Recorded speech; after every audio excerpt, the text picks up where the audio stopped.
Hey guys, tonight we're peeling back the pastel curtain and stepping into a world of casserole ambition, immaculate linoleum, and enough hairspray to single-handedly thicken the ozone layer, the secret life of the 1950s housewife. Forget what the sitcoms and detergent ads told you. Tonight, we're time-traveling to find out what actually happened inside those ruffled aprons. And trust me, it's stranger and funnier than any Stepford scenario you've ever imagined. Before you settle in, take a moment to like, subscribe, and drop a comment telling me where you're listening from. Or confess your deepest cleaning product preference. Only do all that if you actually enjoy this, of course. There's no pressure here. Just a faint, lingering scent of lemon pledge. Now, I want you to dim those lights, put on a fan for that gentle hum, or, if you're feeling authentic, set your phone next to the dryer and nestle down somewhere cozy. Let yourself get comfortable because, for the next hour, you're about to become the hardest working person on your cul-de-sac. But let's pause for a second. Have you ever wondered, did 1950s housewives really spend all day baking pies? How much time did they actually devote to vacuuming? And how much to dodging their neighbor's unsolicited Jell-O mold? Did Tupperware parties really get out of hand? Was there a secret black market for pineapple rings? Were girdles the medieval torture devices of post-war suburbia? Could you survive an hour in a house where every surface is both for guests and absolutely not for touching? How did anyone ever smile that much while scrubbing a bathtub with volcanic ash? And what was in that casserole, really? Congratulations, you've just woken up at 1954. The good news?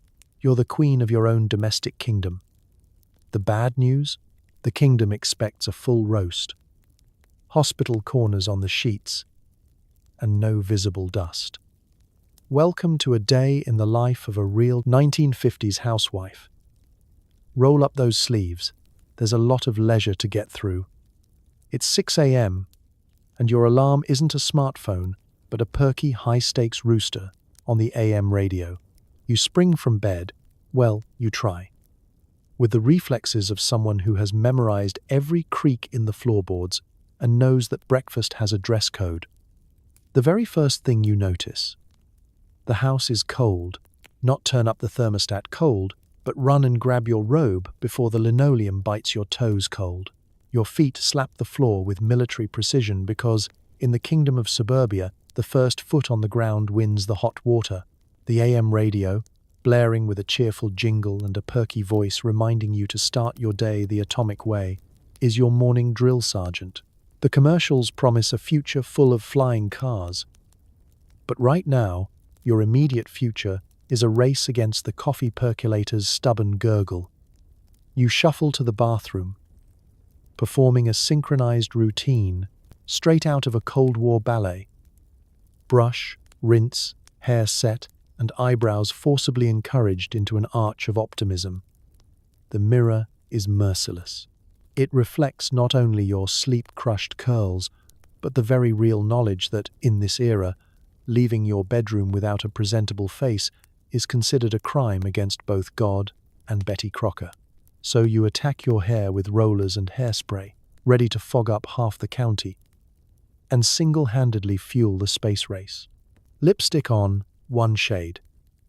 Morning red, because this is a decade with exactly 3 acceptable lip colors, and all of them stain teacups until the end of time. Before you've even had your first sip of coffee, there's a checklist unfolding in your mind, like a government-issued punch card. Breakfast must be on the table in 23 minutes. Children must be dressed, teeth must be brushed, and someone, possibly you, must remember where the shoes migrated to during the night. You're working with an efficiency that would put any modern project manager to shame, juggling frying pans and schedules with a precision that is both ballet and battlefield. And always, always with a smile, because that's the unwritten law of the land. You move through the morning fog in a house that expects order. There are invisible standards at play. The counters should glisten, The living room should look guest, ready by 7 a.m. And heaven forbid, a neighbor glimpses an unmade bed. Every movement is choreographed for maximum output and minimal chaos. The breakfast dress code isn't just for the kids, it's for you too. There's no rolling up to the table in sweatpants. This is the golden age of put together. Even if you feel like a science project held together with bobby pins and hope. And then comes the sound. A chorus of doors slamming, children tumbling down the hallway, and the inevitable crash that signals someone's cereal has met an untimely end. You glide, or let's be honest, speed walk, into the kitchen, deploying a stack of pancakes and a tactical supply of bacon. It's a performance, and you're both the director and the star, making sure everyone gets fed, dressed, and out the door with the right lunch and, ideally, the right child. As your husband enters, crisp suit, freshly pressed, you serve coffee with a smile that is 80% caffeine, 20% bravado. There's a moment right here where the house feels like a ticking clock, everyone and everything in motion. A symphony of post-war optimism and repressed existential dread. Maybe you glance at the headlines. Nuclear standoffs, new appliances, the occasional Martian sighting. You wonder, briefly, if anyone in those flying cars they keep promising will ever invent a machine that folds socks or makes a breakfast that doesn't require 6 pans. By the time the last coat is buttoned and the front door slams shut, the house returns to silence. You breathe. You survived the first battle of the day. The atomic wake-up call is over, but the rest of your marathon is just beginning. Your hair is set, your apron is starched, and the only thing truly certain is that, by the time the sun sets, you'll have repeated this ritual down to the last caffeinated detail. Welcome to the 1950s, where even waking up feels a little bit like preparing for liftoff. Before you even see coffee, you wrestle yourself into a girdle, a feat requiring upper body strength, advanced breathing techniques, and a firm denial of blood flow to the lower limbs. Comfort? Optional. Social survival? Mandatory. The first challenge of the day isn't breakfast, it's structural engineering. The 1950s girdle is not a garment so much as an architectural statement, designed to hold you together in the way a steel bridge holds back a particularly optimistic river. There's a reason these things are called foundations. You stand there, squinting at the contraption, trying to remember which way is up, which side is the front, and which end will eventually crush your dreams of breathing freely. Forget yoga. If you can get this thing over your hips without popping a hamstring, you've basically achieved enlightenment. You begin the process, one leg at a time, like a mountaineer preparing for a solo ascent of Everest, but with less oxygen and more elastic. Girdles were marketed as supportive, but that's like calling quicksand cozy. You grip the elastic with determination, wriggle, shimmy, and perform what could only be described as a cross between a rain dance and a hostage negotiation. There's a brief, slippery moment where you worry it might just win this round. And you will, in fact, have to call for help. But you soldier on, muttering encouragements to yourself and maybe to the patron saint of industrial rubber. As you finally snap the hooks into place, there's a quiet triumph, a small, private victory. You are now being held together by science, commerce, and the unspoken social contract of the suburbs. And you're not alone. Somewhere across town, 10 other women are all engaged in the same morning wrestling match, gritting their teeth and praying no one invents yoga pants for another 50 years. Modern shapewear claims it's seamless and comfortable. In the 1950s, the only thing seamless was your resolve. Once installed, the girdle works its magic, instantly transforming your shape from sleep-deprived to mid-century hourglass. The silhouette is iconic: flat stomach, cinched waist, hips just prominent enough to suggest fertility without threatening the patriarchy. Your clothes, pre-selected for maximum structure, now slide on like you're starring in a detergent commercial. But the illusion comes at a price. The kind of internal compression usually reserved for submarine hulls and astronauts. Sitting? Sure, if you like bending at a 45-degree angle and hoping nothing snaps. Breathing? Only as much as the situation requires. Now comes the strategic planning.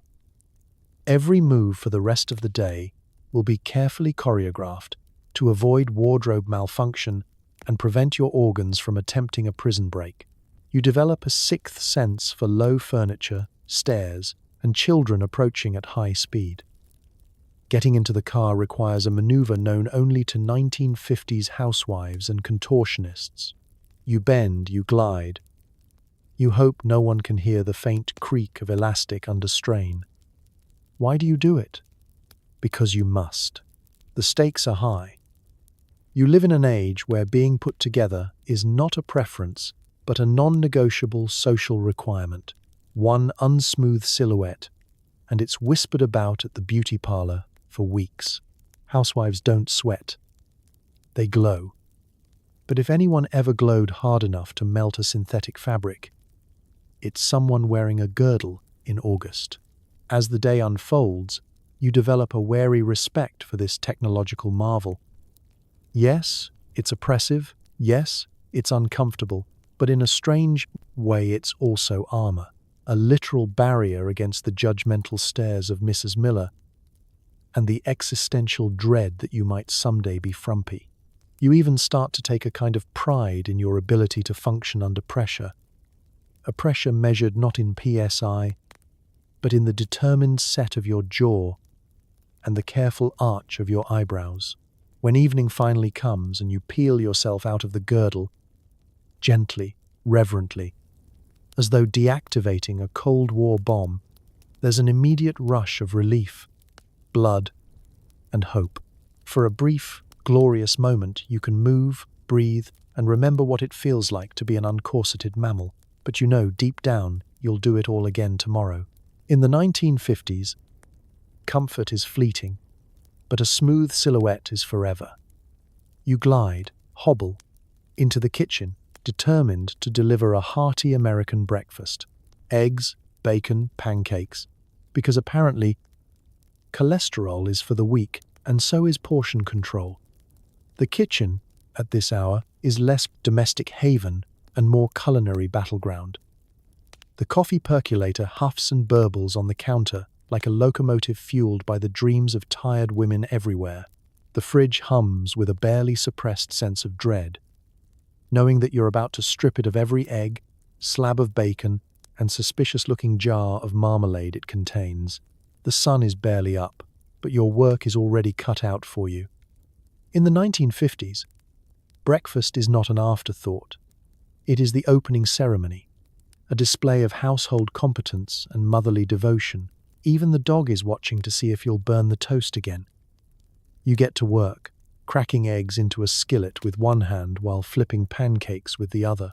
The spatula is your scepter, the oven mitts your gauntlets. Bacon sizzles, toast pops, and somewhere in the distance, you hear the sound of children arguing over whose turn it is to sit nearest to the only chair that doesn't wobble. You must move fast. Timing is everything. If you leave the eggs for 10 seconds too long, they're rubber. If you leave the bacon for 5 seconds too little, you're serving trichinosis. It's a culinary dance with very few survivors. And all the while, you must look serene. No one wants to see panic in the eyes of the woman wielding the frying pan. Housewives magazines advise that a calm smile is as essential as a hot meal, so you plaster on your June Cleaver expression, even as you mentally tally up how many napkins you'll need to mop up syrup later. The radio hums in the background, offering cheery news about new cars, nuclear tests, and the unbeatable virtues of the modern American home. You nod along as if the words alone might encourage the biscuits to rise. By the time the family enters, the the kitchen has transformed. The table is set with military precision. Juice glasses perfectly aligned. Butter on a little plate. With a knife, never a spoon, never your finger. And a stack of pancakes tall enough to satisfy a lumberjack or a teenage boy. Your children slide into their seats, still in their pajamas, hair pointing in several directions at once. Your spouse sits down with the air of a man who has never and will never consider how a pancake happens. The family dog lurks underfoot, rehearsing its starving orphan face. Of course, no breakfast would be complete without minor chaos. Someone spills juice, someone else starts a fight over bacon allocation, and someone, usually the youngest, announces that they now hate eggs. All eggs. Forever. You handle these complaints with the measured diplomacy of an international peace negotiator. If a pancake falls on the floor, you offer another with a smile that says, "This is fine. This is normal. Please do not call Child Protective Services." Between bites and bickering, you keep one ear tuned for signs of mutiny. Is the syrup too runny? Is the toast too dark? Was it the right kind of jelly?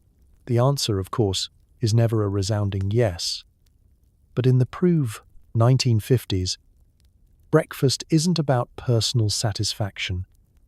It's about a show of domestic might, a daily affirmation that the American dream starts right here, on a linoleum floor dusted with flour and hope. The meal, like all good battles, is over quickly. Plates are cleared, the table wiped, and suddenly you're surrounded by a flurry of shoelaces, backpacks, and complaints about school. As your troops march out the door, you survey the scene. Crumbs on the floor, bacon grease on the stove, and an inexplicable smear of peanut butter on the curtains. You take a breath, reach for the coffee, and know you'll fight this battle again tomorrow. Armed with nothing but optimism, a spatula, and the unbreakable resolve of the mid-century American housewife. Now it's time to wake, wrangle, and somehow present your children for school. Every cowlick is an enemy. Every mismatched sock a potential scandal. Somewhere in this chaos, a lunchbox will go missing. And it will be your fault. There's a unique art to waking 1950s children. It's less like opening curtains on a Broadway show, and more like trying to rouse hibernating bears with only a smile, a gentle voice, and the threat of no dessert. You start with the oldest, who has perfected the "I'm still asleep" performance to Oscar levels. The younger ones are already halfway out of their pajamas and into a fistfight over who gets the cereal box prize.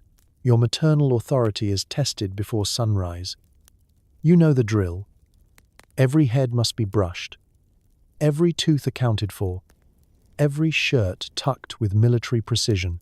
You wield the hairbrush like a conductor's baton, attacking stubborn cowlicks with a combination of spit, determination, and the faint memory of what it was like to have personal time.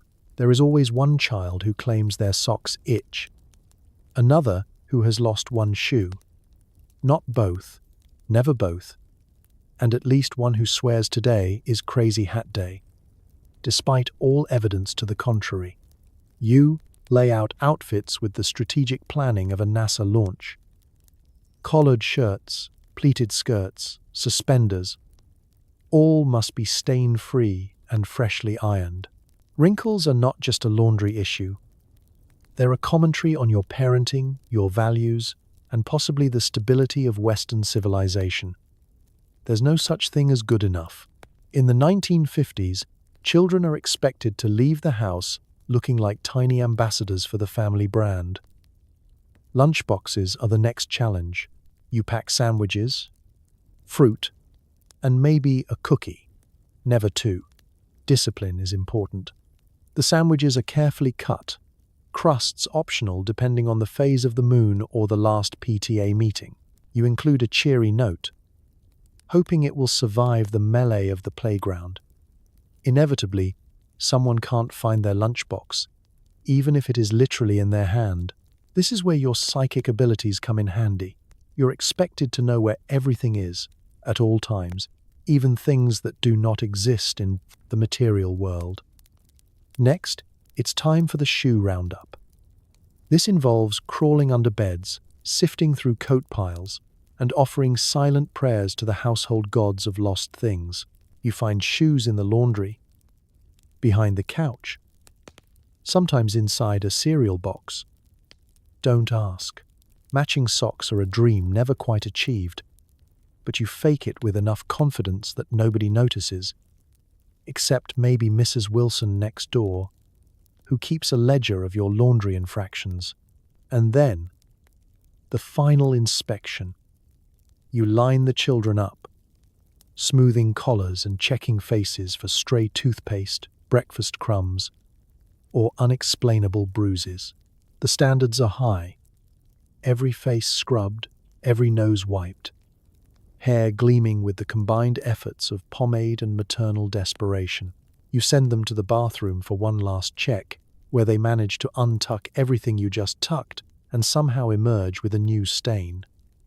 This is the moment when you wonder if the ancient Greeks invented the concept of futility after watching their children dress themselves. As the clock ticks toward the sacred moment of departure, there is always a crisis. Forgotten permission slips, missing mittens, or an emergency I need to build a diorama of the entire Louisiana purchase by 8 a.m. You solve it all, armed with tape, ingenuity, and a suspiciously large collection of shoehorns. Finally, the bus arrives. Honking with the subtlety of a nuclear drill, you usher your children out the door, straightening a collar here, tucking a note there, and offering kisses that they wipe away as soon as you turn your back. The chaos subsides. The house grows still. For one glorious moment, you stand in the doorway, victorious general of the suburban morning battlefield. The campaign is over until 3 o'clock, and when your neighbor waves from her porch, you wave back, both of you sharing the secret knowledge that nobody ever really has it together. But in this neighborhood, it's the effort and the emergency stain remover that counts. Your spouse is next, requiring, by law of the cosmos, a pressed suit, a briefcase, and toast cut on the diagonal. You must smile supportively, even if your mascara wand just stabbed you in the eye. There's a special choreography to launching a 1950s husband into the world, and it's somewhere between prepping an astronaut for liftoff and assembling a very delicate soufflé. You know the routine by heart. His shoes must be shined to a level that could blind passing motorists, his tie knotted perfectly, and his coffee poured just so. Never too hot, never too cold, and always, somehow, the same mysterious shade of executive brown. You begin with the suit, which has been pressed within an inch of its polyester blend life. One errant wrinkle, and the natural order collapses. You help him into the jacket, inspecting seams and shoulders as if you're prepping him for a photo op with the president, or at least with the Johnsons next door. A quick brush of the lint roller, a last-minute check for stray crumbs, because nothing ruins a morning quite like last night's meatloaf clinging to a lapel. The pocket square must match, the cufflinks must glint, and the cologne should be detectable but not aggressive. You live in terror of him smelling too interesting before 9 a.m. Breakfast is a critical step. There is no such thing as grab a granola bar on your way out. This is an era where breakfast is not only the most important meal of the day, but also a silent referendum on your competence as a wife.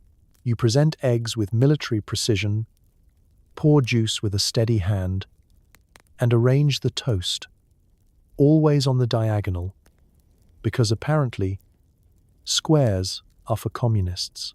There is an art to balancing his breakfast plate, so it looks bountiful but not gluttonous.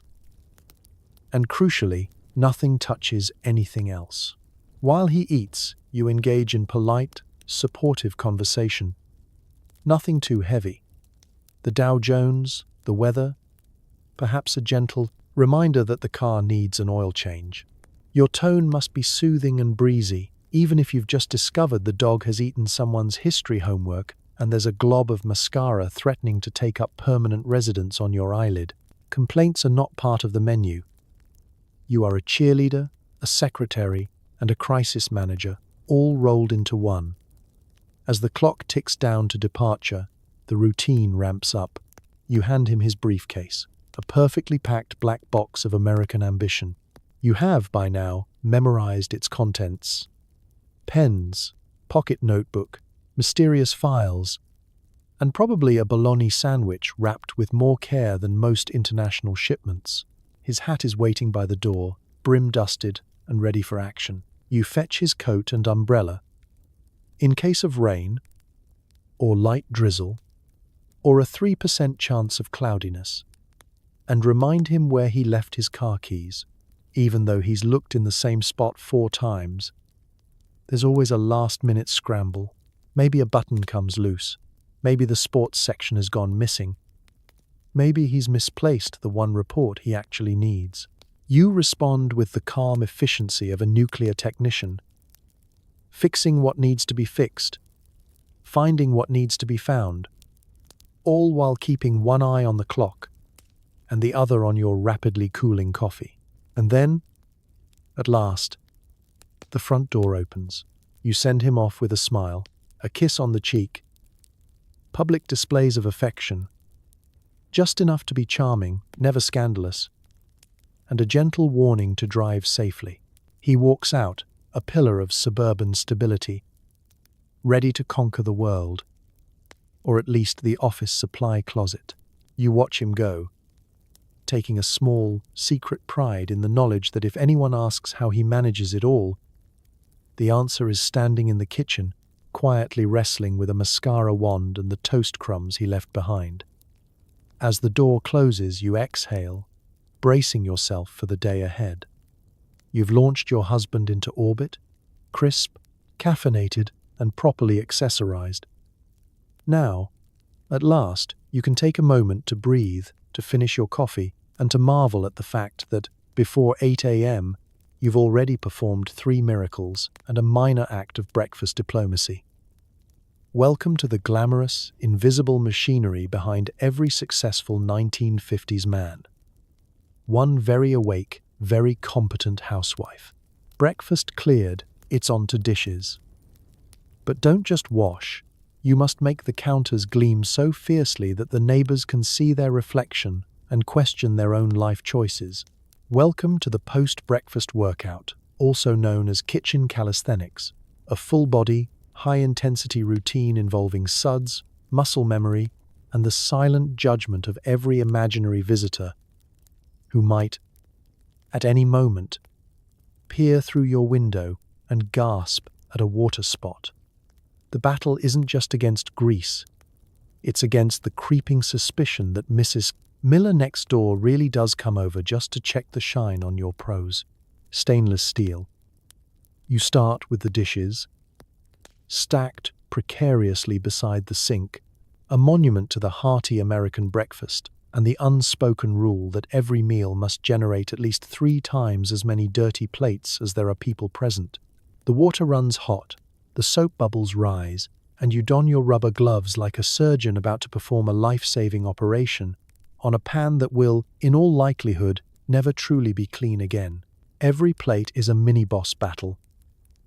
Pancake syrup clings to ceramic with the tenacity of a 1950s housewife to her mascara wand. Egg yolk, left for more than 30 seconds, sets into a resin harder than any known mineral. Bacon grease, oh, the bacon grease, mocks your efforts, sliding around the pan in defiance of the laws of physics. You scrub, you rinse, you stack, all the while maintaining a posture worthy of a magazine cover. This is not just washing up. This is performance art. But dishes are only the opening act. Once the last glass is dried and put away, you turn your attention to the counters. In the world of 1950s suburbia, clean is never just not dirty. Clean means every surface must gleam like it was blessed by the kitchen appliance gods themselves. You wield your sponge and cleanser with the zeal of a missionary. working circles into the laminate until it blinds anyone who dares look directly at it. If your counters can't double as a mirror for a surprise lipstick application, you're not done. And of course, there's the sink. The sink is a stage for your ambitions and your insecurities, because nothing says domestic goddess like a porcelain basin so white it looks photoshopped. You attack water stains with a vengeance, buff out every spot, and finish with a spray of lemon-scented polish. The scent wafts through the house, a signal, as ancient as time, that something here is cleaner than it has any right to be. Next up, floors. You sweep with brisk, efficient strokes, banishing every breadcrumb to the dustpan. The linoleum must pass the sock test. No crumbs, no stickiness, just a smooth glide, and maybe a faint whiff of wax. If you have time, you mop, chasing stubborn stains like a private detective working a particularly challenging case. If a drop of orange juice has found refuge under the fridge, you get it. Not today, citrus villain. All of this unfolds to the soundtrack of a radio commercial for dish soap promising miracle results.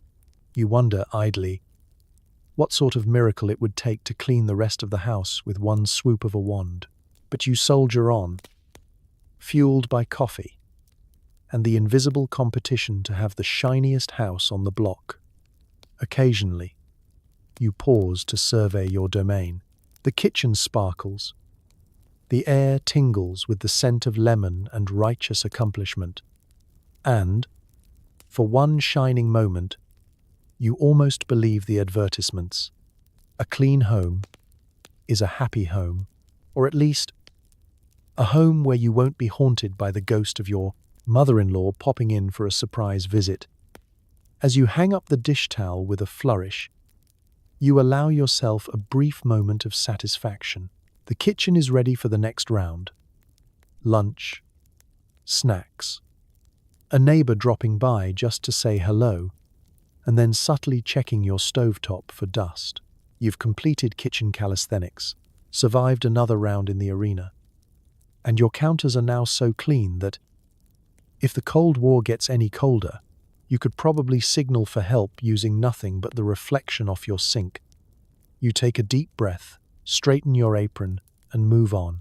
Because in the life of a 1950s housewife, the next battle is always just around the corner, sometimes wearing a smudge of jam and a suspiciously innocent smile.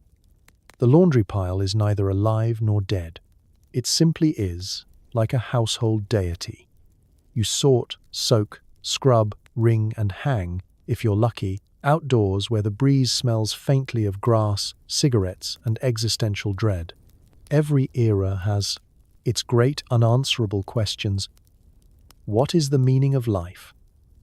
Why are we here? And how, exactly, did so many socks disappear between the hamper and the drawer? In the 1950s, laundry is less a chore and more an epic quest, the sort that forges heroes and breaks lesser mortals. You stand before the mountain of linens, play clothes, and mysterious handkerchiefs. The air thick with the scent of detergent and impending doom. The washing machine is humming in the corner, but let's not kid ourselves. It's more of a ceremonial participant than an actual labor saver. The first step is the sorting, a ritual that would confound even the most advanced artificial intelligence. Whites, colors, delicates, towels, mystery fabrics that defy labeling, all must be separated with the precision of a Cold War codebreaker. One red sock sneaks into the white load, and suddenly you're explaining to the PTA why your entire family is dressed like peppermint candies. You consult labels, debate the proper temperature for boiling out grass stains, and contemplate whether permanent press is actually a thing or just suburban folklore. Soaking comes next, and here is where true patience is required. Stubborn stains are not defeated with a quick spritz. They require soaking, scrubbing, and, if necessary, invoking the ancient spirits of ammonia and elbow grease. You attack grass stains as if you're personally avenging every ruined picnic, scrubbing with a bar of soap and the kind of determination that only comes from knowing there is still another basket to go. If the stain survives 3 rounds of treatment, you start to respect it. Maybe even fear it. You vow to never serve beets or grape juice again. Then comes the ringing, the upper body workout nobody asked for. If you have a fancy washing machine, it vibrates and churns in a valiant but ultimately underwhelming attempt to wring out the water. If not, it's all up to you, your forearms and a will of iron. You twist, squeeze, and wrangle each piece of fabric, hoping the neighbors aren't watching as you grimace and grunt your way through the pile. Somewhere, a manufacturer is promising wrinkle-free fabrics, and you suspect it's just a rumor started by someone who has never actually met a pair of damp jeans. Hanging the laundry is an art unto itself. Outdoors is best. Clotheslines strung across the backyard. Wooden pins clamped with the intensity of a family secret. The breeze whips the sheets. Sunlight bleaches away stains. And for one fleeting hour, everything smells like hope. And yes, the neighbors' pall malls. Indoors, on rainy days, it's a balancing act of racks, radiators, and the perpetual fear that your living room will smell like damp socks for the rest of time. Folding arrives just as you're contemplating a career change. Every item must be crisp, creased, and sorted. Towels stacked, socks paired, as best as the universe allows, shirts folded into shapes that would make origami masters weep. The children will undo your efforts within minutes, but that is beside the point. In the 1950s, a neat linen closet is a badge of honor, proof that you are keeping the forces of chaos at bay. But here's the existential truth. Laundry is never really finished. Even as you put away the last dish towel, somewhere in the depths of the house, another shirt is being dirtied. Another sock is plotting its escape. You have lived another day, conquered the endless cycle. And for a few precious moments, your family is dressed, pressed, and ready to face the world. You breathe in the faint scent of soap, cigarettes, and satisfaction, and move on, because tomorrow the pile will return, inevitable as the sunrise, stubborn as hope. In the 1950s, laundry is a cycle, a trial, and an act of love, repeated over and over in the quiet war against the untamable wilds of suburban life. The rotary phone rings. It's either your mother, your neighbor, or the PTA, each conversation requiring maximum diplomacy and at least 2 false. "Oh, I just have to check the oven escapes." In the kingdom of 1950s suburbia, the phone is not just an appliance. It's a battleground, a confession booth, and a lifeline all rolled into one pastel plastic shell. You never really answer the phone. You step into the ring. The cord stretches across the kitchen, trapping you in a web of social obligations and news bulletins, mostly about people you've never met but now feel deeply invested in, thanks to Mrs. Jenkins 2 houses down. There's an art to the phone greeting. You must sound cheerful, never rushed, never desperate, even if you're holding a dripping dish in one hand and a toddler in the other. "Hello?" you say, channeling both politeness and plausible deniability. If it's your mother, brace yourself for a conversation heavy on unsolicited advice, thinly veiled critiques of your potato salad, and subtle interrogations about whether you've heard from your cousin Lorraine. If it's the neighbor, you shift gears to neighborhood espionage. Who painted their shutters red? Who forgot to mow their lawn? And whose dog did what and where? Then there's the PTA, a force of nature unto itself. If you hear, "Hi, this is Marjorie from the committee," you know you're about to be conscripted into another bake sale or asked to just whip up a little centerpiece for the spring social. You muster a smile so big it can be heard through the phone line and prepare your first tactical maneuver, the well-timed oven excuse. "Oh, I'd love to talk more about selling 200 cupcakes at the school fair, but the roast is just about to burn. Can I call you right back?" This is code for, I need to scream into a pillow for 30 seconds before I agree to anything. You become a master of small talk, able to weather any conversational storm. If the call is social, it's a gentle sparring match of compliments and confessions, sprinkled with updates about mutual friends and the latest installment of Who Moved the Mailbox Without Telling Anyone. You swap recipes and rumors, always careful to sound supportive but never too interested, lest you get drawn into the quagmire of an actual in-person visit. If someone mentions the phrase, "stop by for coffee," you know you're dangerously close to hosting a mid-morning summit. Phone calls in the 1950s are public sport. Privacy is an illusion. The cord barely stretches around the corner, so you have a captive audience. Children eavesdropping, spouse raising an eyebrow, dog hoping it's the butcher calling. Every word must be carefully chosen. Every pause filled with just the right mix of enthusiasm and plausible fatigue. The wrong tone, and you'll be the subject of next week's gossip chain, forever remembered as the one who sounded cranky when I called at 8:45 on a Tuesday. Sometimes you try to end a call gracefully. I should really go, there's laundry, and the ironing board is calling my name. But true experts know the double excuse strategy. You simultaneously check the oven and remember a pot of coffee about to overflow. By the time you're finally released, you've committed to a bake sale, discovered 3 new neighborhood feuds, and learned that Mrs. Peterson's son is dating a girl with suspiciously blonde hair. But it's not all diplomatic footwork and coded evasions. The phone is also a lifeline, a source of real comfort, quick laughs, and genuine connection. A call from a friend can save you from an afternoon of solitude or a moment of doubt about whether your kids will ever eat a vegetable. You hang up a little lighter, sometimes reminded that behind every closed door on the block, someone else is juggling casseroles, calendars, and existential dread. When the receiver finally clunks back into its cradle, you breathe a sigh of relief. You've survived another round of the Grapevine Olympics, reputation mostly intact, and as you wipe down the kitchen counter with one hand and jot a PTA reminder with the other, you can't help but marvel at the miracle of the rotary phone.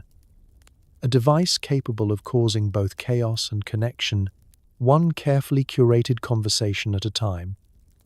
Your Hoover is your chariot, your badge of honor, and your only sanctioned weapon against the creeping terror of dust bunnies. The carpet is both your canvas and your battlefield. Vacuuming in the 1950s isn't just a chore, it's a ritual. The moment you plug in the Hoover, you become a knight, armed with suction power and righteous indignation. Your opponent, the endless parade of crumbs, hair, and the mysterious grit that multiplies no matter how many times you tell your family to wipe their feet. Housewives magazines say the ideal home should smell like lemon polish and look like the set of a detergent commercial. So you march forward, determined to eradicate every speck of evidence that human beings actually live here. The vacuum itself is a beast, built like a tank, weighing as much as a medium-sized dog, and sounding like a jet engine clearing for takeoff. There's nothing discreet about vacuuming. The minute you start, it's a household announcement. I'm cleaning. Witness my virtue. Even the neighbors might pause to wonder if you're rearranging the furniture or prepping for a moon landing. You approach each room with military precision. The living room is the main event, a parade ground for the family and the first place guests see. You pull out the furniture, sometimes with the raw strength of a circus performer, revealing entire civilizations of lost pennies, petrified cereal, and the occasional plastic soldier in exile.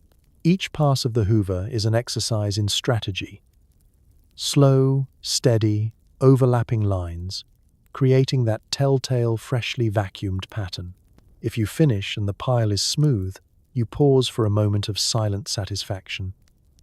You may never know peace, but at least your carpet does. Next, the hallway gauntlet, narrow, heavily trafficked, and inexplicably sticky. Here, you navigate shoes, book bags, and whatever the dog dragged in. The Hoover roars over the tiles, swallowing grit and grudges with equal gusto. Sometimes you imagine you're piloting a submarine through enemy territory, dodging landmines in the form of Lego bricks and rogue marbles. Survival depends on keen eyesight, a firm grip, and an unwavering sense of purpose. Bedrooms are more treacherous. Beds are magnets for dust ruffles and lost socks. And the vacuum's power cord is just long enough to get you tangled in an existential crisis. You bend, stretch, and contort, cursing every time the plug yanks free from the wall. Extension cords are both blessing and curse. Yes, you can reach the far corner, but now you're a tripping hazard in heels. You make a mental note to invent a cordless vacuum, then sigh, knowing that kind of modern magic is at least 30 years away. And let's not forget the satisfaction of the vacuum bag. When it's full, you've got proof of your battle. You remove it with caution, holding it aloft like a trophy, careful not to let a single dust bunny escape. Replacing the bag is an act of faith and skill, requiring a combination of brute force, prayer, and, sometimes, a second pair of hands. And yes, you will be vacuuming up the aftermath of changing the bag. Why all this effort? Because in the 1950s, cleanliness is more than a habit. It's a point of pride and a social currency. The neighbor who keeps the cleanest house is an unspoken champion, admired and slightly feared by all. You vacuum for reputation, for the comfort of your family, and for the hope that today, just maybe, you'll finish before someone drops a peanut butter sandwich face down on the rug. When you finally switch off the Hoover, the house is transformed. The air hums with electricity and accomplishment. The carpet looks almost new. The room smells faintly of progress. And for a brief, shining moment, you've beaten back the tide. You hang up the power cord, stand back, and admire your domain. The arms race isn't over, but today, at least, victory is yours. Suddenly, it's mid-morning, and you're hustling off to a Tupperware party. It's less about food storage and more about Cold War alliances, passive-aggressive salesmanship, and keeping up with Mrs. Miller's new avocado green set. Tupperware parties are the unofficial stock exchange of 1950s suburbia, a covert marketplace where the currency is airtight lids, and the stakes are nothing less than neighborhood supremacy. These gatherings masquerade as friendly get-togethers, but don't be fooled. Beneath the cheerful veneer, there's an undercurrent of competition sharper than any salad knife. The hostess greets you with a smile that's 2 parts hospitality, 1 part strategic calculation. She wants to sell. You want to socialize. But everyone knows the real prize is leaving with your dignity and maybe a new butter dish. You step into a house that smells like lemon pledge and ambition. The living room has been staged to perfection. Doilies at attention, cookies on matching plates, and every scrap of Tupperware polished until it could double as a signaling device for passing aircraft. You find your spot among the ladies, all carefully arranged on the edge of the sofa like a row of pastel-clad diplomats. Your purse is on your lap, your polite laugh polished and ready for deployment. Let the games begin. The Tupperware lady stands at the front, part salesperson, part motivational speaker, wielding her plastic wares with the authority of a field general. She demonstrates each piece with the kind of reverence usually reserved for crown jewels, clicking lids with a satisfying burp that somehow fills the room with both hope and mild, existential dread. "Just listen to that seal," she says, eyes alight with the fervor of someone who has survived 3 husbands and countless potlucks. You nod appreciatively, as though you too have strong opinions about modular freezer containers. Then comes the soft sell, which is not soft at all. The hostess starts by sharing just how much easier her life has become since discovering the wonders of polyethylene. She winks. Someone in the back murmurs about the old days of wax paper and string, and the group shudders in collective horror. The unspoken message is clear: adapt or be left behind. A social outcast with stale cookies and a shameful lack of color. Coordination in your pantry. Samples are passed around, each container examined like a rare artifact. You are expected to ooh and ah, to squeeze the sides and pop the tops, even if you're quietly thinking that your old glass jars work just fine. There's always at least one woman, usually Mrs. Miller, who asks detailed, probing questions about stackability, dishwasher safety, and whether the autumn maize will match her drapes. She is both admired and feared, for she has mastered the subtle art of competitive homemaking. Soon, the order forms appear, thinly disguised as innocent little pieces of paper. Here's where alliances are formed and reputations made. You glance at your friend's sheet, trying to gauge whether you can get away with just a small mixing bowl, or if you're socially obligated to buy the entire starter set to avoid being talked about for the next 6 months. The pressure is real, and the Tupperware lady senses your hesitation. She leans in, whispers about limited time offers, and before you know it, you're circling 2 more tumblers and a jello mold you will never use. After the deals are done, it's time for refreshments, coffee, congealed salad, and gossip served in equal measure. The conversation turns to who is hosting next, who's redecorating, and the latest scandal involving the butcher's wife and the milkman's unfortunate moustache. The mood relaxes as everyone unites over shared victories and mutual complaints about husbands who can't find the leftovers, even if they're stored in a fluorescent orange container labeled meatloaf. When you finally leave, order form clutched in hand, you feel both lighter and heavier. Lighter in the wallet, heavier in Tupperware obligations. Your kitchen will soon gleam with new plastic treasures, and you will sleep soundly, knowing you have secured your place. At least for now. In the intricate, endlessly competitive world of suburban domesticity. Because in the 1950s, the Tupperware party isn't just about containers. It's about keeping it together, one burping lid at a time. You return home for a solitary lunch, a moment of peace unless, of course, your neighbor drops by with a casserole and a full report on everyone else's marital woes. The promise of lunch alone in the 1950s is almost mythical. You imagine yourself sitting quietly at the kitchen table, a single beam of sunlight slanting across the checkered linoleum, as you savor half a ham sandwich in the silence. It's a rare pocket of the day when you're not performing, not refereeing, not vacuuming, like a woman possessed. Just you, your thoughts, and the faint, reassuring hum of the refrigerator. This is the dream. But solitude is fragile here.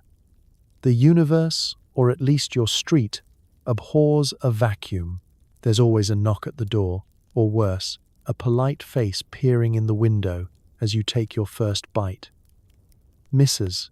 Ferguson from next door, holding a casserole with the kind of confidence reserved for regional sales managers and Olympic athletes, is here to drop this off.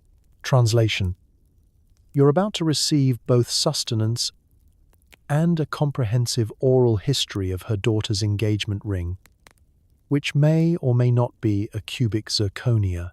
You welcome her in, smile fixed, fork abandoned. Lunch for one becomes lunch for two, maybe three if Mrs. Ferguson's cousin happens to be just in the neighborhood. The casserole is a mysterious amalgam, cream of mushroom, a hint of despair, and something that might once have been celery. But you eat it gratefully. aware that refusing a neighbor's gift is the social equivalent of setting your own mailbox on fire. As you nibble, conversation unfolds in layers. You learn which marriages are strong. Well, they're still speaking after that wallpaper incident. Which are crumbling. She's been wearing pants to the A and P, can you imagine? And who is on thin ice with the PTA? The gossip flows, thick as the casserole, and you listen, smile, and occasionally nod at the appropriate moments. Your own opinions are kept safely tucked away, wrapped in saran wrap and stored for a less volatile time. If, by chance, your neighbor doesn't appear, lunch alone is its own adventure. You raid the fridge for leftovers, crafting a meal from last night's meatloaf, half a tomato, and 2 olives rescued from the back of the shelf. There's no Instagram to document your creation, only the quiet pride of efficiency. You sit at the table with a magazine, Good Housekeeping, or Ladies' Home Journal, and flip through recipes you'll never make and fashion tips you'll never follow. For a brief, perfect moment, the world is still. But even alone, the to-do list lurks. There are school permission slips to sign, bills to pay, notes to write for the bake sale, and the ever-present spectre of ironing. You eat with one hand and sort laundry with the other. Maybe you take a quick phone call. Yes, Marjorie. I'll bring the punch bowl to the church social. Even in solitude, your time is never truly your own. The house hums with invisible demands, and the ticking clock reminds you that this intermission will end as soon as the school bell rings. Lunch in the 1950s is less a meal and more a meditation. On community, on obligation, on the strange comfort of routine. Whether spent in blissful silence or communal casserole, it's a chance to recharge before the afternoon's second act. You clear your plate, rewrap the leftovers, and take one last sip of cold coffee. Outside, the neighborhood is already stirring. Lawnmowers starting, mail trucks passing, the distant echo of a child's laugh. You rise from the table, solo or otherwise, smoothing your skirt and straightening your posture, fortified by food, friendship, or just a moment's pause. Because in this world, even lunch is never really just lunch. It's a checkpoint, a gossip session, a respite, a ritual.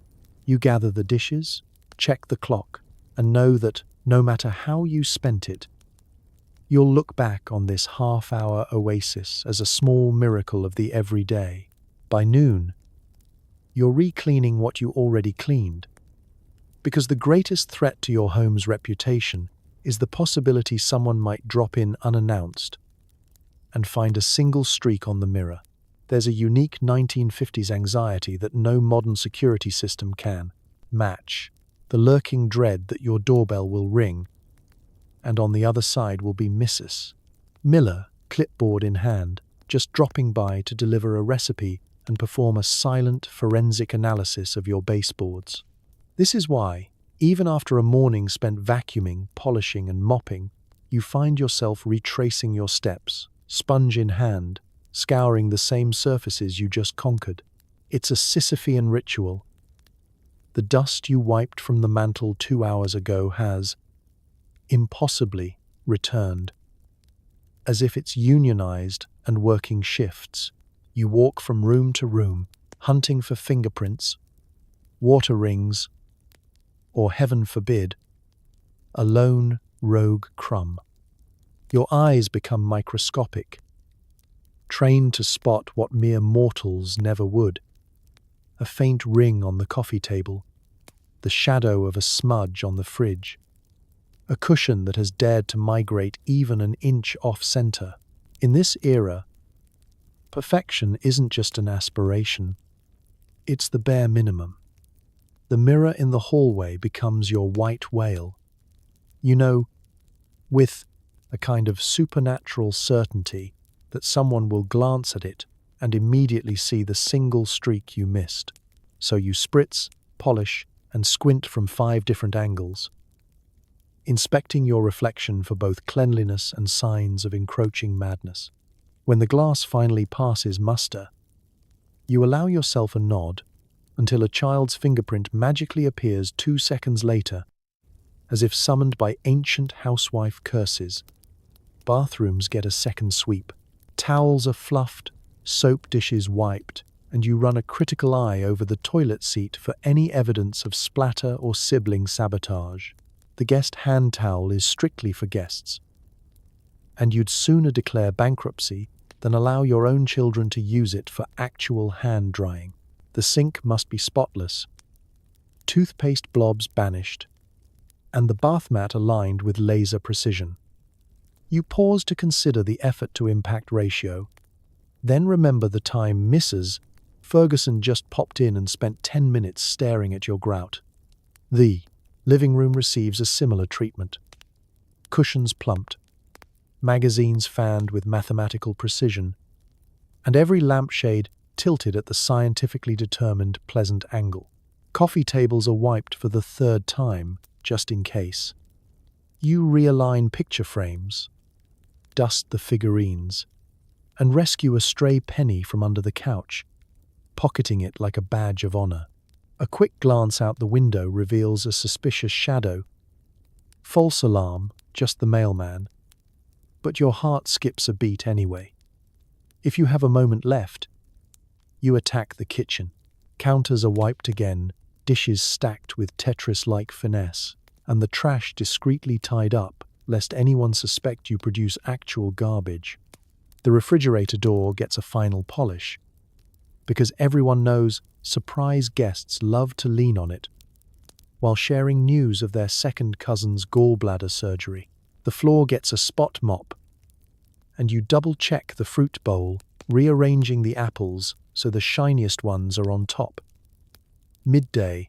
Maintenance isn't really about cleaning, it's about control over your environment, your reputation, and the unspoken scoreboard of suburban perfection. You pause, exhausted, to sip lukewarm coffee, eyeing your handiwork. For a fleeting moment, the house is still, a gleaming monument to the gospel of domesticity. You know it won't last.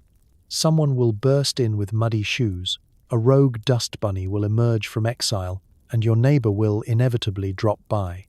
But for now, you've defended your title. The house is clean, possibly cleaner than it was at 8 a.m., and certainly cleaner than anyone would ever admit. You take a breath, smooth your hair, and move on, because in this world, there's no such thing as done. There's only ready for inspection. At last, you allow yourself a break, a cup of instant coffee, and the day's episode of As the World Turns. For 22 minutes, you are transported to a world where other people have the drama and you just have laundry. This is the sacred ritual, part reward, part coping mechanism, that sustains many a 1950s housewife. You perch at the kitchen table or settle onto the sofa, coffee in hand, slippers on, the faint scent of lemon polish still clinging to your apron. The house is briefly, miraculously quiet. Children have been banished to the backyard or off at school, your spouse is safely at the office, and the only sound is the low hum of the television as it flickers to life. The theme song begins, dramatic and soothing in equal measure. For a short, precious span, your world shrinks to the screen and expands into someone else's. The actors, glamorous, troubled, and suspiciously well-dressed for people with so many marital woes, become your secret companions. You sip your coffee and let yourself be swept up in the heartbreaks and betrayals of fictional townsfolk whose greatest problem is whether they married the wrong doctor, not whether there's grape jelly on the curtains. There's an art to this escape. You watch with one eye on the screen and one ear tuned for the doorbell, ready to leap up and rejoin reality should a neighbor appear or a child suddenly need a bandage. It's the ultimate balancing act, keeping up with both the soap opera plotlines and the laundry cycle, both of which threaten to spiral out of control at any moment. The phone might ring, the mailman might arrive, the dog might bark. But for these 22 minutes, You are steadfast, a lighthouse in the emotional storm of daytime television. The storylines are deliciously absurd. Amnesia, secret twins, forbidden love, and a never-ending parade of misunderstandings. No problem is ever solved with a simple conversation. Just like real life, you think, but with more eyeliner and fewer casseroles. You judge, you gasp, you offer silent advice to characters who will never hear it. Don't trust him, Margot. He's not who he says he is. You feel, for a fleeting moment, like you're part of something grand, a community of women across America, all clutching their mugs and rooting for or against the same star-crossed lovers. Soap operas aren't just about entertainment. They are a window into other possibilities, other mistakes, other triumphs. Maybe you envy their wardrobes, their lack of housework, or their apparent immunity to dust. Maybe you just enjoy knowing that no matter how wild your own day gets, nobody has been left at the altar, kidnapped, or revealed to be an evil twin. At least, not yet. As the final commercial jingle plays and the credits roll, you take the last sip of your coffee and stretch. There's a sense of satisfaction, a tiny bubble of relief that the world can be wild, chaotic, even tragic, but for this half hour, you had control. You can shut off the drama and return to your own script, one filled with grocery lists, permission slips, and the comforting predictability of everyday mess. You stand, dusting imaginary crumbs from your lap, and re-enter the fray. The kids will be home soon. The ironing board awaits, and the phone is probably about to ring with an urgent request for 24 cupcakes by tomorrow morning. But for those 22 minutes, you weren't just a housewife. You were an audience, a critic, a co-conspirator in the grand theatre of daytime drama. And tomorrow, when the theme song plays again, you'll be right back here, coffee in hand, ready for your daily sabbatical. Because in the whirlwind of the 1950s, everyone deserves a break, even if it's just until the next commercial. The groceries will not buy themselves. You set out, clutching coupons, handbag, and a steely resolve. Everyone is looking, so your lipstick must not smudge, even at the butcher counter. Leaving the house in the 1950s is a high-stakes expedition, not so much a chore as a public performance. You check your reflection one last time, hair smoothed, dress immaculate, pearls carefully clasped, lipstick precisely applied. The house may be chaotic, but you are the portrait of composure, a one-woman parade of domestic grace. The secret code is clear. If you can't do it well, at least do it beautifully. The first stop, the grocery store, a place where reputations are made and lost in the bread aisle. You scan your shopping list, meticulously crafted and cross-checked against the latest coupons clipped from magazines. Coupons are your secret weapons, proof of thrift and evidence that you're wise to the ways of household economics. You navigate the aisles with the practiced efficiency of a field general, knowing exactly when to splurge, fresh ground coffee, a box of Ritz crackers, and when to hold the line, canned peas again. Well, it's war. The produce section is a gauntlet. You pick through apples, sniff cantaloupes, and scrutinize tomatoes with the intensity of a crime scene investigator. There's a fine line between firm and not quite ripe, and you intend to walk it. At every turn, familiar faces nod, exchange pleasantries, and, of course, subtly inspect your shopping cart for evidence of culinary ambition or laziness. The art of grocery shopping in the 1950s is equal parts nutrition and PR.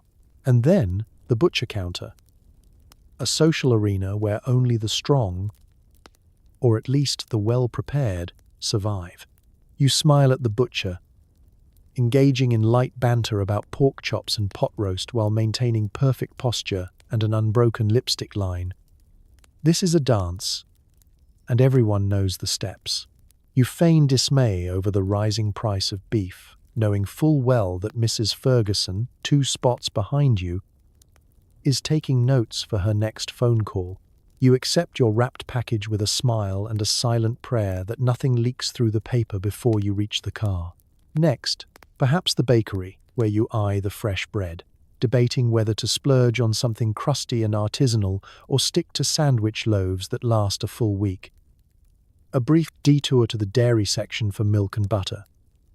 And finally, a quick scan for sales on staples like flour, sugar, or, if you're feeling fancy, gelatin in a new alarming color. All the while, you keep your chin up, your answers bright, and your pearls perfectly visible. If anyone in the store thinks you look tired, you'll never hear the end of it. Errands don't end at groceries. You might drop by the dry cleaner to retrieve your spouse's shirts. Starch level, severe, perhaps a visit to the pharmacy, where the pharmacist nods approvingly at your choice of toothpaste. You stop at the post office, exchanging pleasantries and pretending you didn't see that Mrs. Miller's electric bill envelope was upside down.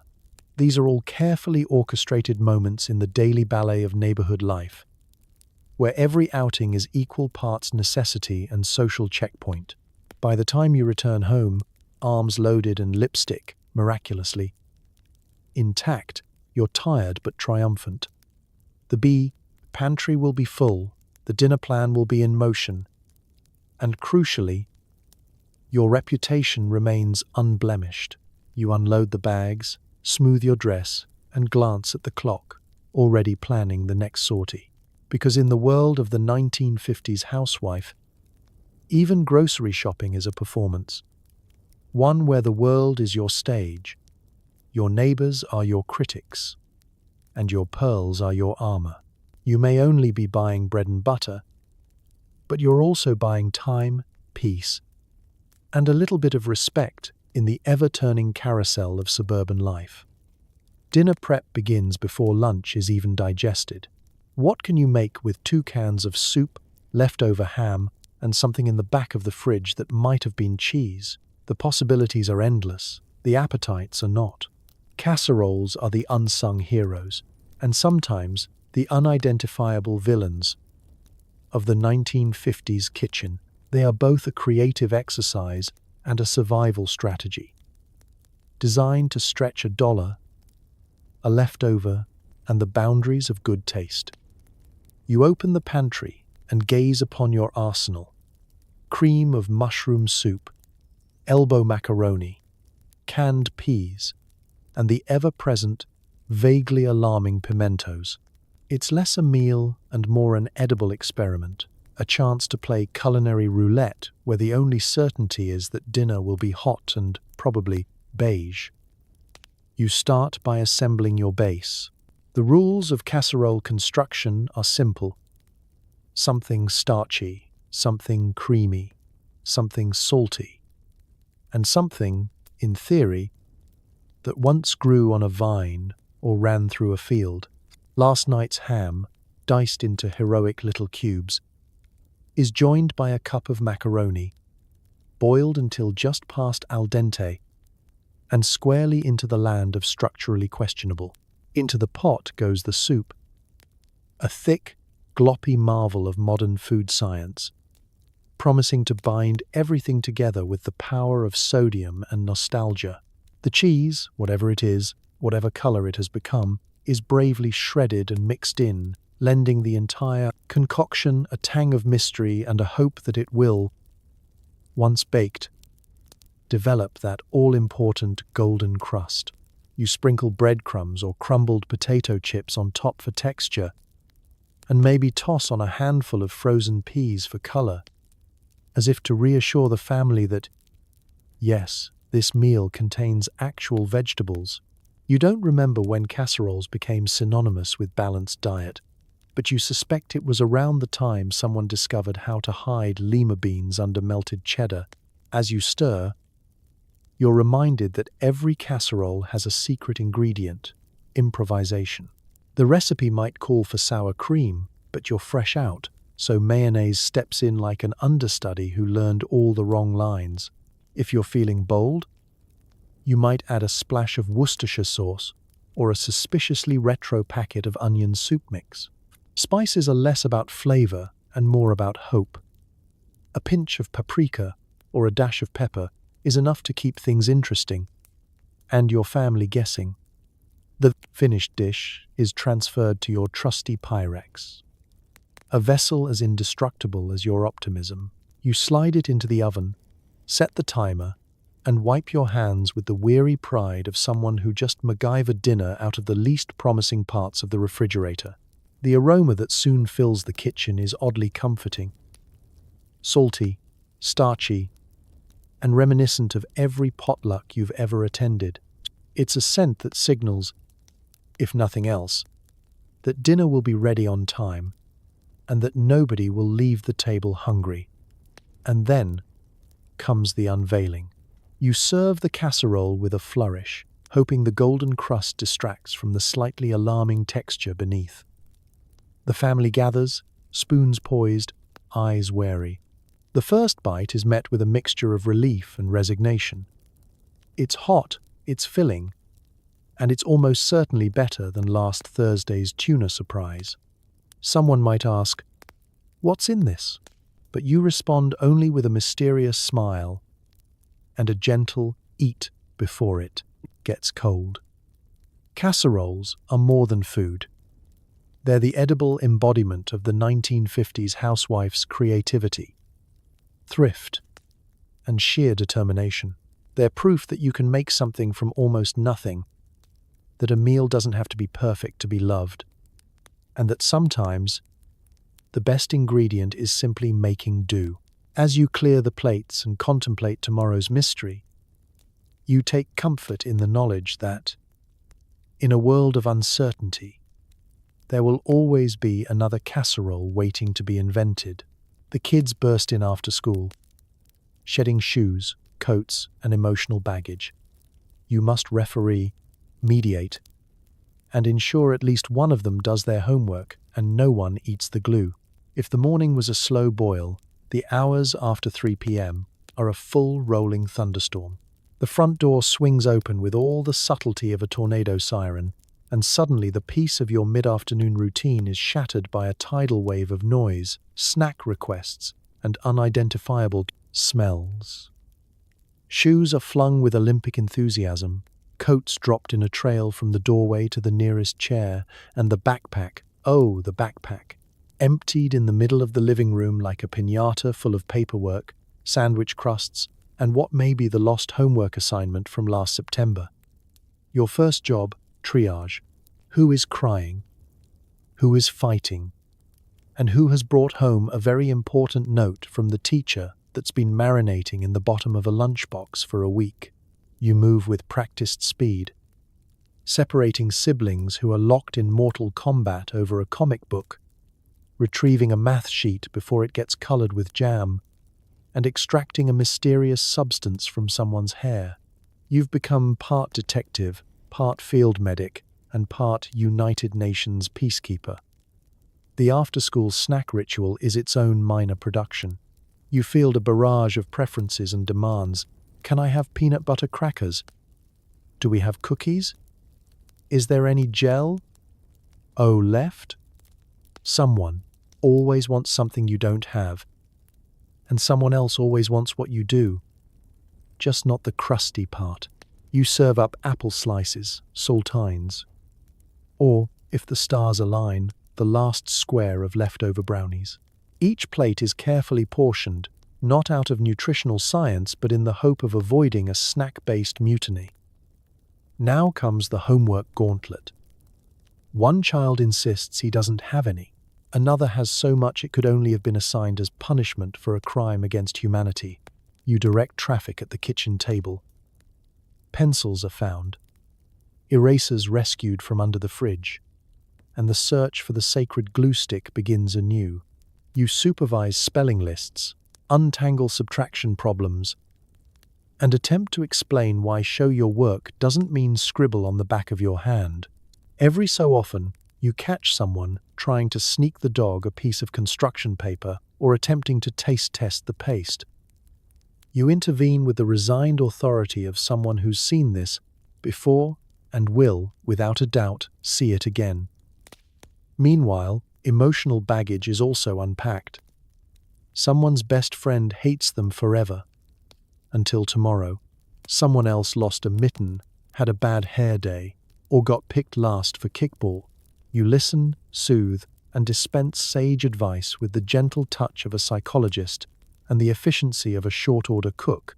You patch up skinned knees, mediate arguments, and field questions about why exactly fractions are necessary in the modern world. As the chaos swirls, you keep an eye on the clock and the rising pile of paper on the kitchen counter. Permission slips appear, requiring 3 signatures and a check for $1.50. The school newsletter materializes, full of upcoming opportunities for parent involvement that sound suspiciously like unpaid labor. The dog starts barking at invisible intruders. Someone tries to sneak another snack, and the doorbell rings just as you finally locate the missing shoe. In this post-school whirlwind, you are everywhere and nowhere at once, a fixer, a comforter, a rule enforcer, and a champion of surviving to dinner time with at least some portion of your sanity intact. When the dust settles and the homework is more or less finished, you breathe a sigh of relief, knowing you've won another round. And as you sweep up the crumbs, gather the shoes, and prepare for the next act, otherwise known as dinner, you marvel that anyone ever said housewives had it easy. Because every afternoon, as the children return, so does the reminder. Chaos is just another word for family. And you are its brave and slightly frazzled general. You're now a tutor, therapist, and professional finder of lost things. Algebra, missing socks, existential fears about spelling bees. You field it all with a straight face and an increasingly unhinged smile. Welcome to the next shift, which, like most things in the life of a 1950s housewife, starts not with a whistle but with a child asking, "Mom, what's a gerund?" while simultaneously losing their left shoe, their homework, and, possibly, their grip on reality. You take your seat at the kitchen table, red pencil in one hand, cup of tepid coffee in the other, ready for a barrage of questions ranging from the simple, "Is Pluto a planet?" to the philosophical, "Why do we have to learn fractions if Dad never uses them?" Each query is an opportunity for teaching, patience, and sometimes creative fibbing. Homework time is a delicate operation. Part military campaign, part hostage negotiation. One child is furiously erasing holes into their spelling list. Another is drawing pirates on their math worksheet. And a third has decided that now is the perfect time to practice the clarinet, loudly in the next room. Your job is to create order from chaos, keeping everyone focused without losing your own tenuous grasp on the difference between acute and obtuse angles. Of course, the questions never stop at schoolwork. Where's my green notebook? Have you seen my permission slip? Why is my gym sock wet? You develop a sixth sense for locating lost items, often finding them in places that defy logic and the known laws of physics. Shoes in the freezer, pencils in the bathroom cabinet, lunchboxes inexplicably stashed behind the couch. You perform these feats without applause, knowing that the moment you return one item, another will vanish. The law of conservation of missing objects cannot be broken. Amid all this, you field emotional emergencies with the finesse of a seasoned therapist. Someone is devastated by a mediocre quiz grade. Someone else fears public humiliation in the upcoming spelling bee. You offer pep talks, hugs, and, when all else fails, cookies. You assure them that everyone makes mistakes, that nobody remembers the kid who forgot how to spell rhubarb, and that life will, somehow, go on. It's emotional triage. performed with a calm voice and eyes that flicker occasionally toward the Proust. Hidden stash of aspirin. Sibling rivalries also flare up. Homework becomes a competitive sport. Who finishes first? Who got the hardest worksheet? Who gets to use the good eraser? Arguments are arbitrated, tears are dried, and you find yourself threatening to call the principal, Santa Claus, or both if peace isn't restored. At some point, someone inevitably declares, "I wish I were an only child," which, in your house, is code for "I need a snack." As the minutes tick by, you become aware that you are not only managing education, but also orchestrating the emotional tone of the household. If one child melts down, the others are sure to follow.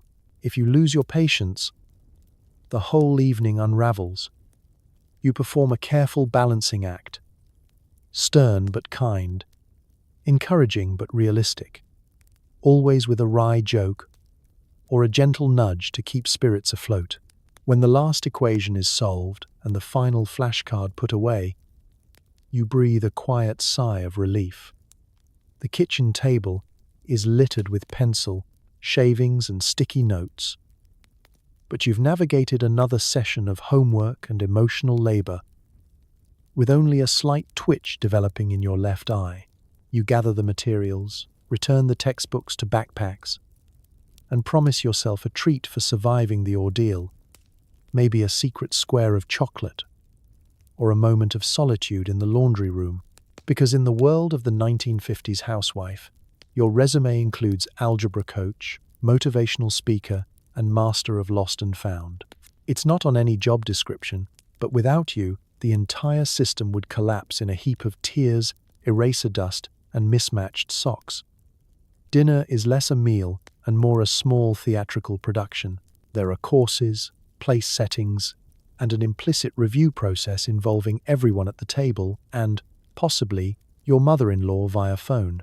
The curtain rises at precisely 6 p.m. when you announce, loudly enough for even the dog to hear, that dinner is served.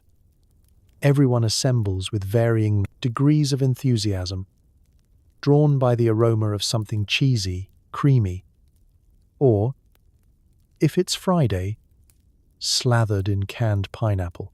The dining room, meticulously set earlier, now shines under the watchful gaze of a floral centerpiece, matching napkins, and your best attempt at candlelight ambience, provided the kids haven't snapped the candles in half during homework. Act 1. The grand entrance. The first course arrives. Perhaps a tidy little salad crowned with precisely 6 croutons. You place bowls before your family with a flourish worthy of a maitre d', the opening scene in tonight's domestic opera. There's a choreography to the seating. Your spouse at the head, children along the flanks, all eyes momentarily hopeful and slightly suspicious. The dog lurks beneath the table, ready to pounce on any dropped green bean. Polite conversation begins, usually prompted by you. How was school? How was work? Answers range from fine to I forget, punctuated by clattering forks and the occasional existential sigh. Your spouse may mention the news or something from the office. They're thinking of getting a new water cooler, while the children, if not too hungry, might recount the day's scandals. Who broke the hopscotch record? Who got a star sticker? Who said a bad word and is definitely grounded until college? Act 2. The main event. The casserole makes its grand entrance, golden and bubbling, flanked by side dishes arranged with the precision of military maneuvers. Potatoes, mashed, scalloped, or baked within an inch of their life, are ladled onto plates. Green beans, possibly from a can, possibly enhanced with a generous amount of butter and salt, add the requisite color and nutritional deniability. Rolls are passed, and the butter dish does a slow waltz around the table. You serve, deflecting complaints, Why is there celery in here? Is this cheese or just optimism, with a serene smile and an invitation to just try a bite? You keep one ear tuned for the 12 subtle cues of approval, a second helping, a compliment about the crust, or, if you're truly lucky, silence punctuated only by chewing. Of course, there's also the offstage critic, your mother-in-law, who may call during dessert to inquire about the menu and offer her unsolicited recipe for real gravy. Act 3. The finale. Dessert is your curtain call. Maybe it's a wobbly jello mold or a square of homemade brownies. The family's mood lifts as sugar hits their systems.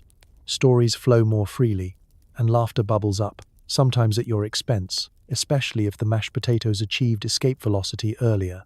Dishes are cleared, the table wiped, and the kitchen transformed from stage to disaster area. As the family disperses, you survey the aftermath. Crumbs, dropped napkins, and a small tidal wave of peas hiding beneath the radiator. Throughout the meal, your performance has been seamless. Hostess, chef, conversationalist, and culinary diplomat.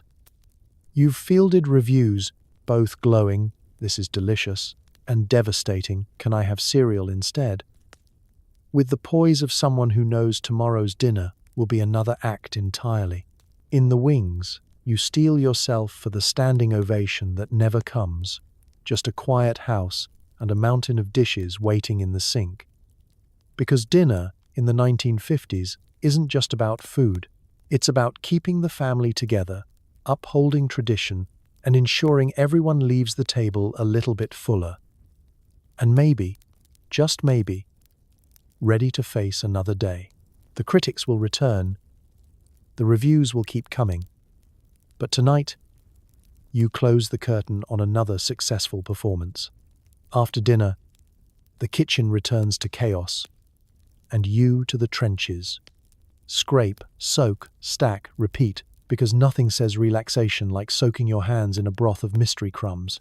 No sooner does the last fork clink against a plate than the true magnitude of the dinner aftermath reveals itself. The dining table, recently in the stage of your finest casserole performance, is now a casualty zone. Plates are stacked in teetering piles. Serving bowls congeal with a strange pudding-like gravity, and napkins, so recently pressed and folded, resemble the aftermath of a small but determined hurricane. The family makes a hasty retreat, scattering in all directions. Suddenly, nobody can hear you ask for help with the dishes. Even the dog vanishes, knowing instinctively that kitchen duty is the only fate worse than being dressed as a bumblebee for Halloween. So, you roll up your sleeves and begin the second act of the nightly cleaning marathon. The ritual begins with the great scrape, removing bits of baked-on cheese, fugitive peas, and an unidentified object that could be either a chunk of ham or a science experiment gone rogue. Each plate tells a story, a stubborn crust here, a suspiciously untouched vegetable there. Every scrape is a reminder of both your hard work and the unending nature of the dinner cycle. Now, it's time to fill the sink. You run hot water until the room steams like a Turkish bath. Add a generous squirt of lemon-scented detergent and summon the willpower of 1,000 generations. Into the suds go the plates, bowls, cups, and cutlery, each sinking with a satisfying plop. You attack the pans first, wielding the scrub brush like a medieval knight might handle a broadsword. Stuck on sauce? A worthy foe. Burned bits at the bottom of the casserole dish? That's what elbow grease and possibly gentle cursing were invented for. Washing dishes in the 1950s is both meditation and manual labor. There is a certain rhythm to it. Scrub, rinse, stack, repeat. The bubbles provide momentary distraction, sparkling in the fading kitchen light. You drift for a second into idle daydream, of a world where dishwashers are as common as toasters, or where children line up, eager to help. Then a glob of something unidentifiable floats by, and you snap back to reality, valiantly, fishing it out and pretending not to wonder if it's been classified by the FDA. Once the dishes are clean, or clean enough by 1950 standards, you set them on the rack to dry, plates upright, glasses inverted, silverware carefully sorted so nobody gets stabbed reaching for a spoon. Towels come next, and you polish each plate as if Martha Stewart herself were peering through your window. Any spot or streak is a mark against your reputation, so you buff until the china glows, like the hope you once had of a quick after-dinner nap. Of course, there's always the floor to contend with. Rogue crumbs, spilled milk, maybe a mashed green bean from Act 2 of Dinner as Theatre. You sweep, mop, and finally hang the dish towel with a flourish. Only then, with the kitchen restored to its gleaming, guest-ready glory, do you allow yourself a quiet moment of satisfaction. You gaze at your handiwork and wonder how long it will last, statistically, about 37 minutes. In this nightly ballet of dishwashing and damage control, you are both soloist and chorus. It's not glamorous, but there's a strange, defiant pride in bringing order from chaos, in restoring a sense of peace to your kitchen before the next onslaught, because you know, as every 1950s housewife knows, that the parade will roll again tomorrow, and you'll be ready, dish towel in hand, to lead it. As the family disperses, your spouse requires debriefing about his day, the news, the stock market, and whether the neighbors have finally fixed their fence. You nod, smile, and stash away the latest rumor for future use. The post-dinner routine is not, as outsiders might suspect, a time for relaxation. It's the official start of the daily husband debrief, a ritual equal parts performance review, intelligence briefing, and cozy fireside chat. Minus the fire, plus a lot of quiet multitasking, the couch becomes mission control. He settles in, tie loosened, slippers on, the evening paper unfolded like a diplomat's dossier. You take your position nearby, coffee cup in hand, ready for another round of supportive listening.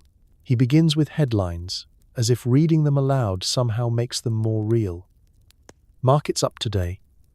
Johnson says the office might get a new vending machine. You react appropriately. A mild "oh" for neutral news, a practiced "really" for small triumphs, and the ever diplomatic. That's interesting when the subject veers into office politics, which are just as complicated and unresolvable as playground politics. But with fewer snack breaks, you are expected to absorb, analyze, and respond, often while simultaneously folding laundry, making a grocery list, and telepathically communicating with the dog to please stop licking the carpet. The challenge is to appear fully present, even as your mind flickers through all the things left undone. The children's bath, tomorrow's lunches, whether you remembered to take the Jell-O out of the fridge. Still, you nod and with admirable commitment, careful to offer a reassuring smile or a sympathetic frown at just the right moments. Now comes the neighborhood news. Who is painting their shutters? Who let their lawn go brown? And who, rumor has it, might be buying a boat they absolutely can't afford. You stow these tidbits away, careful not to repeat anything that could cause an international incident at the next PTA meeting. Every neighborhood has its own intricate diplomatic dance. And you, unofficially, are both ambassador and chief intelligence officer. Sometimes, he'll ask about your day, a question you answer with the highlights reel. The laundry was mountainous. The kids are still alive. And Mrs. Ferguson dropped by to discuss the existential meaning of cream of mushroom soup.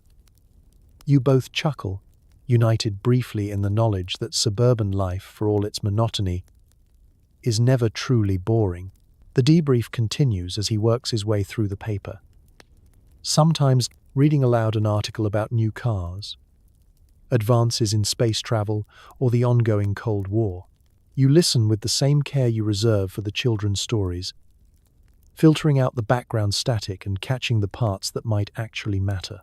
On occasion, you'll chime in with your own piece of gossip, a comment on the neighbors, or a story from the grocery store. It's a quiet exchange, a way to stitch together the day's events, to keep the world outside at a manageable distance. And yes, sometimes the conversation drifts to the existential dreams for the future, frustrations at work, or a passing thought about whether anyone ever truly fixes their fence. These are the moments where the lines between spouse, confidant, and teammate blur, reminders that the partnership of marriage is built not just on grand gestures, but on the small, nightly habit of sharing and listening. By the time the coffee's gone cold and the paper is set aside, the house feels a little quieter, to a little more secure. He'll stretch, declare his intention to turn in soon, and you'll gather the last of the mugs and slip into the kitchen. Another debrief complete, another day survived. In a world that demands order, control, and relentless cheerfulness, you've managed to provide one safe harbor, one place where everyone, even the breadwinner, can put their feet up and let the day fall away. You exhale knowing tomorrow will bring another news cycle, another batch of neighborhood drama, and another round of debriefs. But for tonight you've done your job, silent, steady, and always listening. Now you must bathe the children, a process involving soap, shrieking, and the Sisyphean pursuit of clean pajamas that still fit. The clock strikes bath o'clock, and suddenly, the entire house shifts into a different kind of chaos. Bath time is the nightly ritual where your authority as a parent is put to its greatest test, and the kids' creativity reaches its peak, usually in the service of evasion. The mere suggestion of getting undressed and heading to the tub is met with a chorus of protests, sudden thirst, urgent existential questions. Why is water wet? And the kind of despair usually reserved for classical operas. You take a deep breath and summon the spirit of every parent who has ever chased a naked child down a hallway. Wrangling the kids into the bathroom is a feat of logistics worthy of military commendation. One is hiding under the bed, another has become inexplicably sticky, and the third is making a last stand atop the living room couch, wielding a toy sword and demanding just 5 more minutes. You negotiate, you bribe, you threaten, sometimes all at once. Eventually, the herd is corralled into the steamy, echoing confines of the bathroom, where the real battle begins. Into the tub they go, amid a flurry of complaints about water temperature, elbow room, and the ongoing feud over who gets the good rubber duck. Soap is dispensed, often with the subtlety of a snowstorm, and bubbles bloom like a cartoon volcano. Someone tries to create a bubble beard. Someone else invents a new game involving splashing water over the edge. And you stand by with a towel, equal parts referee and janitor, mentally calculating whether the grout will survive tonight's onslaught. You begin the routine. Hair wash, face scrub, ears checked with maternal precision for traces of playground dirt or last week's glitter. Shampoo gets in eyes, tears are shed, and a negotiation breaks out over who gets to use the dinosaur washcloth. There are shrieks, giggles, and enough spilled water to flood a small nation. Bath time is both an endurance event and a comedy sketch, starring you as the harried straight man trying to enforce hygiene in a world that prizes chaos. Getting them clean is only half the mission.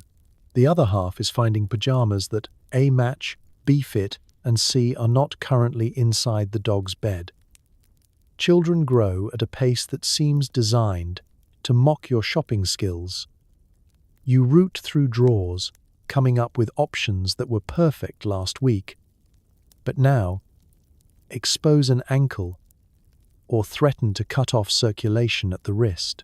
Finally, everyone is dry, dressed, more or less, and smelling faintly of lavender and victory. But the struggle is not over. Wet towels appear everywhere except the laundry basket, toothbrushes become weapons, and the floor is now a slip and slide featuring soap, washcloths, and one rogue Lego. There is a last-minute dash for a favorite stuffed animal or blanket, without which sleep is apparently impossible. You manage the chaos with a steady hand and a resigned smile, knowing that tonight's battle will be reenacted with minor variations tomorrow. As you shepherd your freshly scrubbed, but still squirming, offspring from bathroom to bedroom, you perform one last head count, double-check ears, and do a quick prayer for a night free of midnight water requests. Bath time, in all its noisy, messy, exhausting glory, is complete. You turn off the bathroom light and close the door on puddles, towels, and a job well done. For a moment, the house is quiet. You survived another round of bubbles and battles, and the children, miraculously, are clean, in pajamas, and just a few stories away from sleep. You pause, exhale, and prepare for the next act, the epic bedtime negotiation. In the ongoing saga of 1950's parenthood, bath time is less about soap and more about love, patience, and the hard-won knowledge that clean children, no matter how briefly, are a triumph worth savoring. Tucked in with a story, a glass of water, and at least 3 extra trips to the bathroom, your children negotiate their way through bedtime with the stamina of trained lawyers. It's the final act of the nightly routine, the one that's supposed to be sweet, gentle, and heartwarming, but often feels more like a diplomatic summit crossed with a wrestling match. You gather your freshly scrubbed, pajama-clad children into their beds, smoothing the sheets and plumping the pillows as if preparing royalty for sleep. On the nightstand sits a stack of well-loved books, a glass of water, and the unspoken understanding that bedtime is only the beginning of the end. You open the book, carefully modulating your voice for maximum drama, because a good bedtime story requires a full emotional range, from booming giants to whispering mice. The kids hang on every word, at least for the first 3 pages, before someone interrupts to ask why dragons can't live in your backyard, or whether dogs have dreams, or why it's impossible to fall asleep without the red blanket. Even though last week it was the blue one, you answer patiently, a one-person, frequently asked questions, seamlessly weaving together fairy tale logic and the laws of physics. Story time finished, you move on to the first round of negotiations. I need to use the bathroom. Can I have another drink of water? My leg is itchy. I forgot to brush my teeth. Each plea is delivered with the earnestness of a child who truly believes sleep is a rare and dangerous phenomenon. You gently shepherd them back into bed, smoothing sheets and giving hugs, offering assurances that yes, the nightlight is on, and no, there are absolutely no monsters under the bed, unless you count stray socks and the occasional dust bunny. Next comes the marathon of stall tactics. Someone suddenly remembers an urgent need to discuss dinosaurs, or confesses a deeply philosophical question about why people have to sleep at all. But what if I have a dream I don't like? They ask, lower lip trembling. Can you stay until I fall asleep?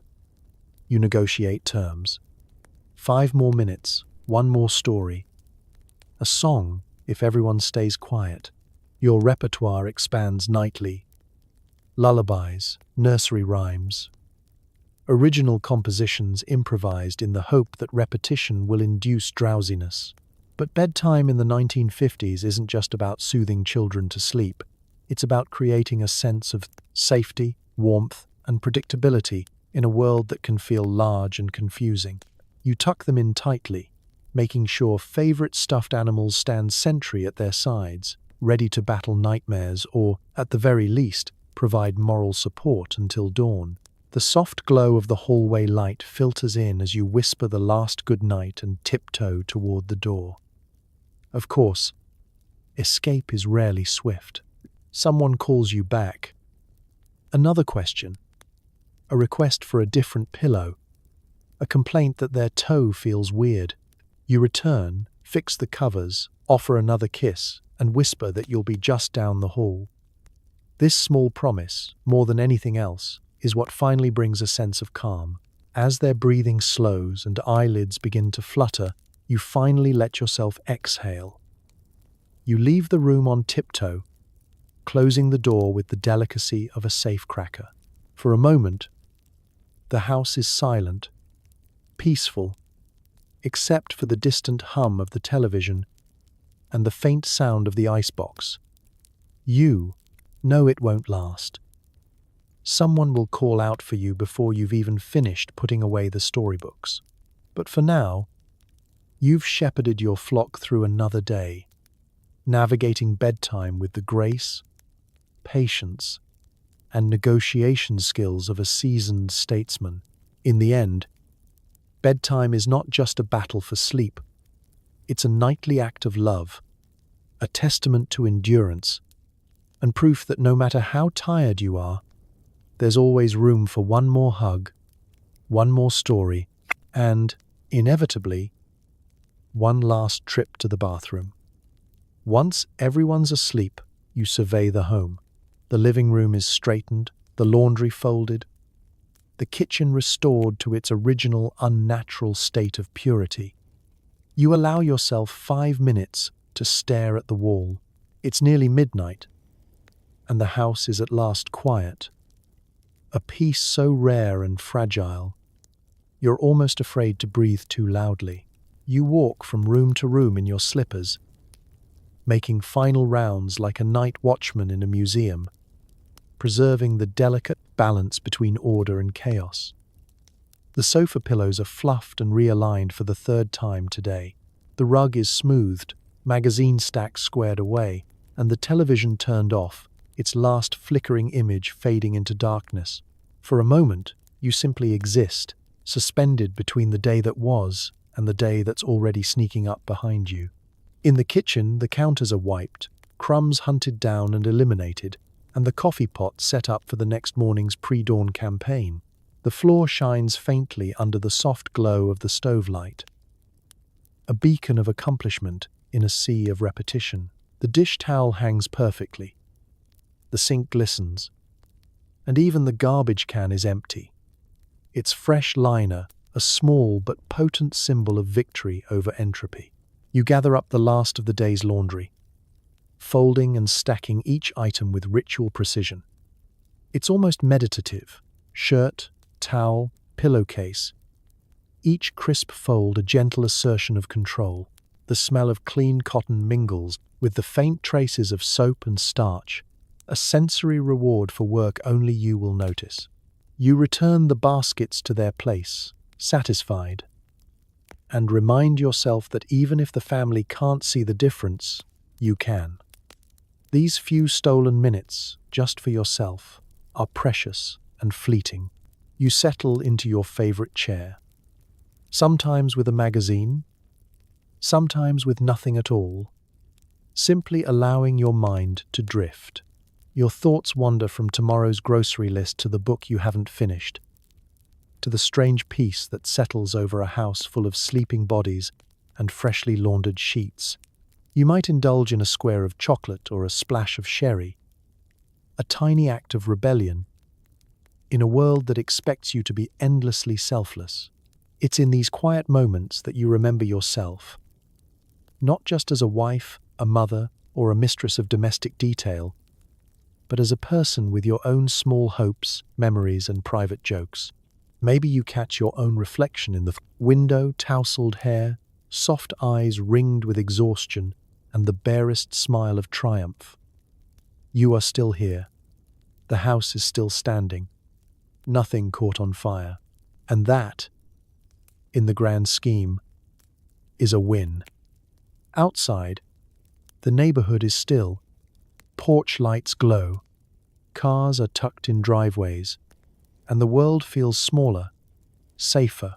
You wonder if the other women on your block are also awake, savoring these secret minutes when nobody needs anything, when every demand and expectation is on pause.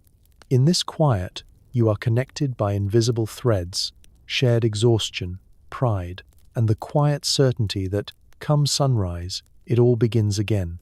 Eventually, your eyelids grow heavy and you rise, placing your cup in the sink with the rest of the day's worries. You turn off the lights one by one, the house falling into shadow, and tiptoe to bed.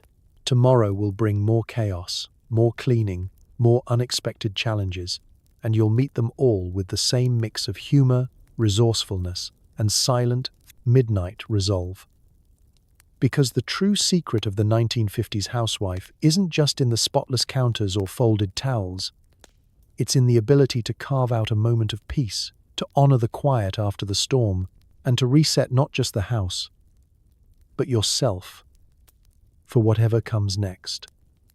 It's time for self-care, which, in this decade, means cold cream, pin curls, and reading a magazine article titled 10 Ways to Please Your Man and Polish Your Silverware. The children are asleep, the house is quiet, and for the first time in what feels like a century, you have a door you can close. This is the golden hour of the 1950s housewife. Your daily appointment with the mirror, a handful of beauty rituals, and the kind of low-key rebellion that happens with the bathroom door firmly locked. You line up your products on the vanity. A tub of cold cream, a jar of Pond's, a battered tube of red lipstick, and a glass of water for rinsing pin curls. Tonight's beauty regimen is as much about routine as it is about results. You start with cold cream, scooping a dollop onto your fingertips. It's icy and rich, promising to lift away the day's residue, along with any lingering doubts about your worthiness, as both a woman and a custodian of fine cutlery. There's something oddly comforting about smoothing the cream across your face, feeling the tension of the day dissolve with each circular motion. For a few minutes, you're not thinking about PTA meetings or casserole catastrophes, just the soothing coolness, the soft scent, and the gentle assurance that you are, after all, taking care of yourself. Pin curls come next. A nightly construction project requiring patience, dexterity, and more bobby pins than any one person should legally possess. You section your hair, wrap and pin, following the same process your mother taught you and her mother before that. Every curl is a little act of hope for tomorrow. Maybe you'll wake up looking a little less tired, a little more like the cover of Good Housekeeping. It's not about impressing anyone, really. It's about reclaiming a few inches of glamour in a world that demands so much practicality. You slip into your nightgown, maybe frilly, maybe practical, but always clean, and settle into bed with a magazine. The covers are glossy. The promise is outlandish. One headline offers 7 secret beauty tricks every husband will notice. Another brags how to keep your kitchen, your kids, and your sanity sparkling. You flip through the pages, equal parts amused and bemused, noting the tips about lemon juice for elbows and the endless parade of miracle creams. Sometimes you clip a recipe or a housekeeping hack for your notebook, but mostly you read to remember that you're not alone. There are millions of women across thousands of towns lying in bed at this exact moment, their faces tingling with menthol and their minds whirring with lists for tomorrow. Maybe you dab a bit of perfume behind your ears, just because. Maybe you reach for the nail file, or paint your toenails a cheerful, defiant pink. For a moment, you put aside the unrelenting demands of mother, wife, daughter, neighbor, and just exist. You remember dreams, some chased, some left behind for now, and you feel, in your own small way, restored. Self-care, in this decade, isn't bubble baths and spa days. It's the 10 quiet minutes with your own reflection. It's the cool rush of lotion, the promise of bouncy curls, the silly quiz about your marriage IQ. It's giving yourself permission to be something other than efficient, practical, and presentable. To be soft, silly, hopeful, or just plain tired. You turn off the light, slide under the covers, and let yourself drift. Tomorrow will be another marathon, but for now, you are simply you, cleansed, curled, content, and ready to rest. Because the real secret to surviving the 1950s isn't found in cold cream or pin curls. It's in the pain, small, stubborn acts of self-care, quiet rituals that remind you that, beneath all the roles you play, you're worthy of kindness. From yourself most of all. The house is quiet, but your mind is not. Did you forget to pack lunch? Did you call the plumber? Did you remember to live? You drift off, eventually, wondering what tomorrow's casserole will be, and if anyone will ever notice the dust behind the TV. There's a special silence that falls over the house at midnight. It's not the silence of completion or satisfaction, but the hush of everyone else finally asleep, leaving you alone with your thoughts and the faint tick of the hallway clock. You lie in bed, one arm outside the covers, the room cool and still, and suddenly the business of living seems to echo louder than ever. All the lists you finished today seem to regenerate in the dark, like laundry, endless, multiplying, and never truly conquered. You scan the room, cataloguing tiny imperfections, the curtain hem that's coming loose, the lamp bulb that's just a little too dim, the shoes in the hallway that never make it to the closet. Your brain chooses this moment to review every unfinished project, every unreturned call, every sock that went missing since 1947. You wonder, fleetingly, if anyone ever notices these things but you, and if they don't, does that mean you can finally let them go? But letting go is harder than it sounds, especially in a world where order and control feel like the last things standing between you and the slow creep of chaos. Your mind replays conversations from the day. Did you say the right thing to the teacher? Was your casserole good enough for the neighbor? Was that sigh your husband gave after dinner about the potatoes or about the fence again? Each thought loops and spirals, blooming into new worries with every minute the clock advances. The practical anxieties come first. Did you pack lunches for the kids? Is there enough bread for breakfast? Or will you have to improvise with crackers and silent apologies? Did you remember to sign the field trip slip? To check the homework folder? To leave a note for the milkman?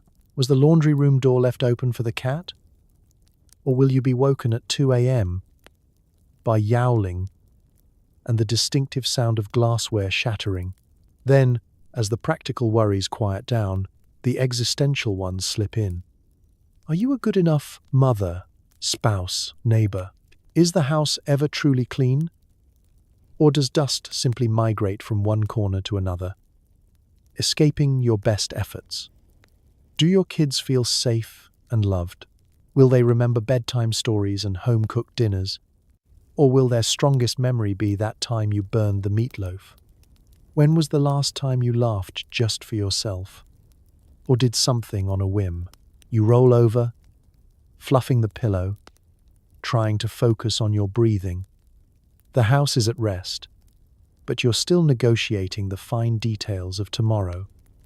Groceries to buy, forms to sign, casseroles to invent. Even as your body aches for sleep, your mind refuses to clock out. The parade of midnight worries is a lonely one, but also strangely universal. You imagine, somewhere down the street, another woman lying awake, staring at the ceiling and wondering if the world will unravel if she doesn't get up and wipe the kitchen counter one more time. Eventually, your thoughts slow, lulled by the comforting repetition of daily rituals and the soft rhythms of the house. The fridge hums, the floorboards settle, a car passes by in the distance. You let your anxieties fade to a low murmur, promising yourself that tomorrow you'll do your best, and that maybe, just maybe, the dust behind the TV can wait another day. Sleep arrives quietly, a truce between exhaustion and responsibility. Tomorrow will come, with new lists, new worries, and undoubtedly another casserole. But for now, you drift, held by the hush of a house that's finally, mercifully, at peace, even if your mind needs a little longer to catch up. Every so often, you're summoned to the school for a PTA meeting, a delicate diplomatic summit where alliances are forged, cookies are judged, and someone inevitably suggests a fun fundraiser that will haunt you for months. The dress code is competitive floral. The mood is tense. The unspoken rule: never show fear when the bake sale assignments are handed out. You prepare for the PTA meeting with the focus and apprehension of someone about to enter a war room, not a multi-purpose room lined with cheerful finger paintings and the faint scent of Elmer's glue. You pick your outfit carefully. A floral print dress just bold enough to signal confidence, pearls to show you mean business, and a handbag with room for at least 3 emergency handkerchiefs. A tray of cookies or brownies is tucked under your arm. Presentation is everything, and you never know when a well-timed pecan bar might save your reputation. The meeting begins promptly at 7 p.m. as a parade of prototode, mothers, and the occasional brave father files into the folding chairs, eyeing one another with the wary respect of seasoned chess players. The principal calls the meeting to order, and for the next hour, you are a diplomat, strategist, and secret agent, all in one. You take mental notes on who's sitting where, who brought what, and which cookies are getting the most compliments. Hierarchies emerge not from titles but from whispered alliances, side-eye glances, and the ability to organize a bake sale without crying. The first order of business is always the minutes from the last meeting. You nod solemnly, pretending to remember what was decided last month. Something about new playground mulch, something about the spring dance, and something, always, about budget shortfalls. Someone proposes a new fundraiser, car wash, chili cook-off, or, most dreaded of all, the fun run. You hold your breath as the idea is discussed, knowing that the word volunteer will soon echo through the room like a challenge from a game show host. Then come the committee assignments. You try to look busy, leafing through your notepad, but it's no use. The eyes of the fundraising chair scan the room like searchlights. You smile tightly, calculating how many ways you can say "I'm happy to help" without getting assigned to chair the whole event. It's a high-stakes game, and you pray the gods of light duty are feeling merciful. Alas, your name is called for the bake sale. Again, you nod graciously, mentally recalculating your flour reserves and reminding yourself to avoid the peanut butter cookie controversy from last year. As business proceeds, conversation flows in undercurrents. Who's had words with the art teacher? Whose child was disruptive at last week's assembly? There's a running commentary about new families, old feuds, and who makes the best lemon bars. You participate with measured enthusiasm, careful to be supportive, but never too enthusiastic, lest you be volunteered for yet another subcommittee. Cookies are judged, both silently and aloud. Someone's brownies are too gooey. Someone else's snickerdoodles are suspiciously store-bought. You offer compliments with the diplomatic grace of an ambassador. Behind every smile is the knowledge that, in this room, reputations rise and fall on the fluffiness of a scone. When the meeting finally adjourns, you exhale with relief. You survived the gauntlet. You leave with a new stack of flyers to distribute, a list of phone numbers for the bake sale, and at least one clandestine invitation to grab coffee and compare notes later in the week. As you drive home, you marvel at the strange, complicated dance of PTA politics. A world where the stakes are higher than they appear, and the social maneuvering is as intricate as any soap opera. Because in the end, the PTA isn't just about fundraising and cookies, it's about community, pride, and the enduring truth that, in every school, the real work gets done after hours by a handful of exhausted women in competitive florals, carrying trays of cookies and the weight of the world's next fun event. The mailbox is both friend and foe. Each day, you approach it with hope. A letter from Aunt Mabel, a magazine with a recipe for elegant aspic, and dread, bills, more bills, and a mysterious catalogue for garden gnomes. You stand in your driveway, sorting envelopes and existential crises, wondering if anyone will ever write just because. In the daily rhythms of 1950s suburbia, the trip to the mailbox is a ritual imbued with suspense, optimism, and the faint tinge of dread. The path from your front door to the curb is both literal and metaphorical. A brief solo stroll across the carefully trimmed lawn, eyes flicking up and down the block to see if any neighbors are watching. You smooth your skirt, check your hair, and try to project the image of someone who is unfazed by whatever news might be lurking behind the shiny metal lid. You open the mailbox, heart doing a small leap, hoping for a handwritten envelope with an unfamiliar return address, a surprise letter, maybe a birthday card you forgot was coming, or, if the universe is smiling, a check from that long-lost relative who finally hit oil in Oklahoma. But most days, it's a combination of utility bills, department store flyers, and a catalogue for products you can't imagine anyone needing. Garden gnome, now with realistic eyebrows. Still, you flip through the stack with the reverence of an archaeologist uncovering the secrets of a lost civilization. Some days bring real treasures. A letter from Aunt Mabel, written in her spidery hand, full of family gossip and questionable recipes. Try gelatin with tuna, very modern. There might be a postcard from a traveling friend, a school newsletter, or best of all, a magazine. Thick with the promise of new recipes, beauty tips, and aspirational living room furniture. You clutch these small joys to your chest, a reminder that there is a world outside your four walls, filled with stories, trends, and the comforting knowledge that at least someone is thinking of you.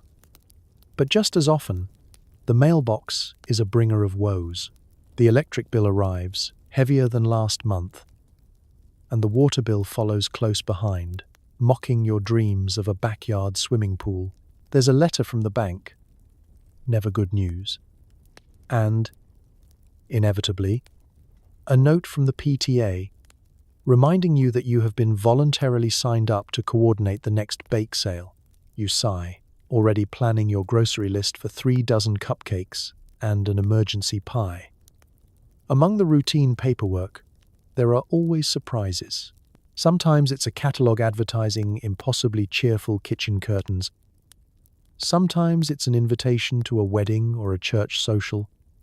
And sometimes, if you're truly unlucky, it's an ad for burial plots, complete with a free pen. You stand in your driveway, fanning the mail like a deck of cards, sorting the urgent from the ignorable, the personal from the painfully practical. As you walk back to the house, you let yourself daydream. Wouldn't it be nice if, just once, the mailbox held a letter just because? Not an invitation, not a bill, not a catalogue for gnome accessories, but a simple note from someone who wanted to say hello, to check in, to remind you that you are remembered outside of carpool lists and casserole exchanges. You make a mental note to send a letter to your cousin next week. Maybe start a chain of just because that ripples through your own circle. Back inside, you lay the stack of mail on the kitchen counter, sorting bills into the deal with soon pile, stashing the catalogue for a quiet evening's laugh, and tucking Aunt Mabel's letter beside the recipe box for safekeeping. The battle with the mailbox is ongoing.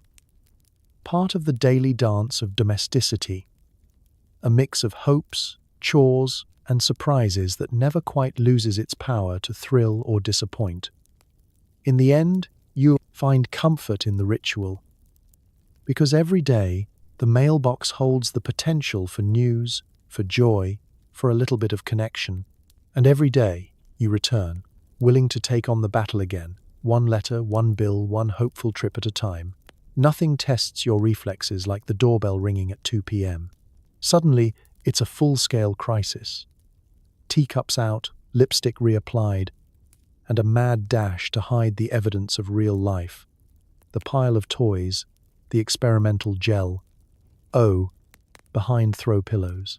Your smile must be as fresh as the coffee. Never mind that you've just wrestled a dust bunny the size of a Pomeranian. The 1950s housewife lives with a low-level, ever-present dread of the unannounced visitor. The neighborhood runs on a currency of pop-ins, drop-bys, and, "Oh, I was just in the area." Each one is a potential social minefield, part performance, part disaster response. The first chime of the doorbell is like the starter's pistol at the Olympics. You spring into action, slippers flying, mind already scanning the perimeter for everything that looks too real, too lived in, too "please don't judge me by the state of my linoleum." The drill is precise. First, you stash any evidence of chaos. Socks under cushions, coloring books into the nearest drawer, cereal bowls hidden in the oven. Toys are whisked off the rug and tossed behind the sofa. Laundry baskets are shoved into closets with a prayer that nothing will avalanche when you later retrieve them. You do a lightning-fast scan for rogue crumbs, rogue children, and that experimental jello mold you swore you'd never let another human see. For good measure, you rearrange the fruit bowl so the freshest apples are on top and the bananas are, at minimum, not brown. Next, you rush to the mirror for a triage beauty check. Lipstick reapplied, hair patted down, apron straightened. Any flour or syrup smudges wiped away with spit and hope. You give yourself the peppy pep talk of a Broadway understudy. You've got this. You practiced for this. You are a 1950s housewife, and if history remembers nothing else, it will remember that your eyeliner was even and your living room at least looked orderly. The coffee pot is set to percolate with a flourish that would impress a Parisian barista. Teacups and saucers, the ones reserved for company, never for family, are yanked from their sacred spot at the back of the cabinet. Sugar bowl out, creamer poured, cookies on a plate, preferably the nice cookies, but in a pinch, the experimental jello is presented with the sort of brave optimism usually reserved for failed science fairs. As you crack the door open, your face fixed in a practiced mask of delighted surprise, you greet your guest, Mrs. Ferguson. Mrs. Miller, a church acquaintance, or the neighbor's cousin who just happens to be passing by. You usher them into the living room, praying silently that no one sits on the spot covering a ketchup stain, and that the dog remembers its training not to jump on knees or beg for scones. Conversation flows, or at least it stumbles amiably forward. You discuss the weather, the latest school event, whose son is dating whom, and exchange updates on casserole trends. All the while, you are hyper-aware of every surface in the room, checking, out of the corner of your eye, that the dust has not returned and that no child is sneaking behind the couch with forbidden popsicles. You offer coffee with a smile so bright it could sterilize countertops, laughing off small domestic mishaps with lines like, "Oh, you know how it is, children everywhere, never a dull moment," with the last sip of coffee and the final compliment about your hydrangeas. The crisis passes. Your guest gathers her purse, promises to drop by again very soon, and disappears back into the suburban ether. You close the door and lean against it, heart pounding, the adrenaline rush fading. You survey the battlefield, begin the slow process of restoring order, and reward yourself with the guest cookies. After all, you earned them. Because in the 1950s, the surprise visitor isn't just a test of hospitality. It's the ultimate pop quiz in grace, under pressure, resourcefulness, and the ability to make chaos look like calm at a moment's notice. And you, against all odds, pass with flying colors every single time. You open your closet each morning and confront the unsolvable riddle. What is casual when you still need to be prepared for a neighborhood photo, a surprise garden tour, and possibly an alien visitation? Every outfit is a gamble between style, comfort, and will this survive the 3 o'clock grape juice incident? In the world of the 1950s housewife, getting dressed isn't a simple matter of what's clean and doesn't itch. It's a daily episode of Project Runway, hosted by fate, chance, and the possibility of Mrs. Miller dropping by with her Polaroid. The pressure is on before your first cup of coffee. Your wardrobe must balance the scales of modesty, fashion, and the distinct possibility that you'll be crawling under the sofa after a runaway toy car by lunchtime. You start with the foundation, the girdle, of course, which promises instant polish and guaranteed regrets about dessert. Next, you survey your options: starched cotton shirtwaists in cheerful florals, crisp collars, and pleats that require a peace treaty with your iron. There are dresses for every possible occasion. The baking, but possibly being seen by a neighbor dress, the walking to the mailbox dress, and the coveted if the PTA president stops by, I'm ready emergency ensemble. And let's not forget aprons, which are both shield and statement piece, a floral printed talisman against all culinary and social disaster. Dressing is about more than just aesthetics. It's about tactical foresight. Is today likely to involve cleaning? Choose dark colors to camouflage dust and possible jelly handprints. Will you need to venture to the butcher or the bakery? Pick a look that says put together but not pretentious. Starched, accessorized, but with enough stretch to wrangle a turkey or a stubborn toddler. On days when the weather is especially unpredictable, you layer like a fashion-forward onion. Cardigan, scarf, sensible shoes, and maybe a brooch for luck. Accessories are not optional. Pearls, real or faux, bestow instant respectability and the illusion that you have everything under control. Gloves, yes, gloves, for church, errands, or the rare afternoon tea. Hats, perched just so, can transform a basic dress into a declaration of optimism. Even your handbag is chosen with intent. Large enough for a compact, lipstick, emergency coupons, and at least 2 handkerchiefs, one for you, one for any child or adult suffering a small personal crisis. But, inevitably, life intervenes. The dog leaps at you with muddy paws. The youngest launches grape juice at 3:04 p.m. Sharp, as per family tradition, you drop a dab of egg yolk on your skirt while scrambling breakfast, and at least one button pops off your blouse by mid-afternoon. The greatest test is not in how you look leaving your bedroom, but how gracefully you adapt to fashion emergencies on the fly. Safety pins are your secret weapon. An extra scarf hides a multitude of sins, and if all else fails, you adopt the breezy confidence of a Parisian. Oh, this old thing, just something I threw on. Fashion in the 1950s is survival, camouflage, and a kind of slow-motion performance art. There's a hierarchy of style in the neighborhood, a subtle but powerful scoreboard. You notice who always wears matching sets, whose petticoats are fluffed to perfection, and who, scandalously, has abandoned hose on a hot summer day. The stakes are high. A misstep in the world of culottes or prints, and you might spend a week as the subject of polite but persistent whispers. Yet for all the pressure, there is satisfaction in the daily costume change. When you catch your reflection, hair neat, lipstick fresh, skirt smoothed, you stand a little taller, knowing you're ready for whatever the day, or Mrs. Miller or the aliens throws your way.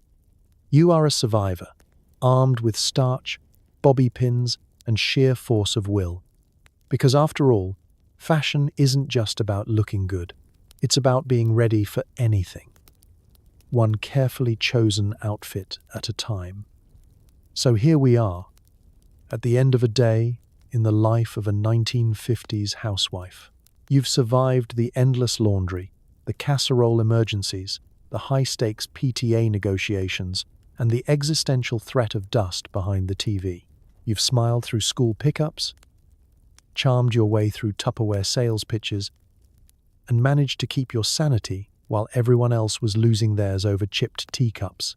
It's easy, from the comfort of your clean sheets and modern mattress, to look back and laugh at the absurd rituals, the relentless standards, and the parade of casseroles topped with ingredients nobody should ever eat on purpose.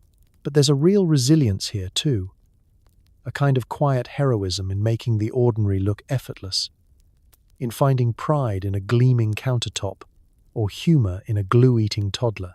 These women built community out of cookie swaps and connection out of crisis.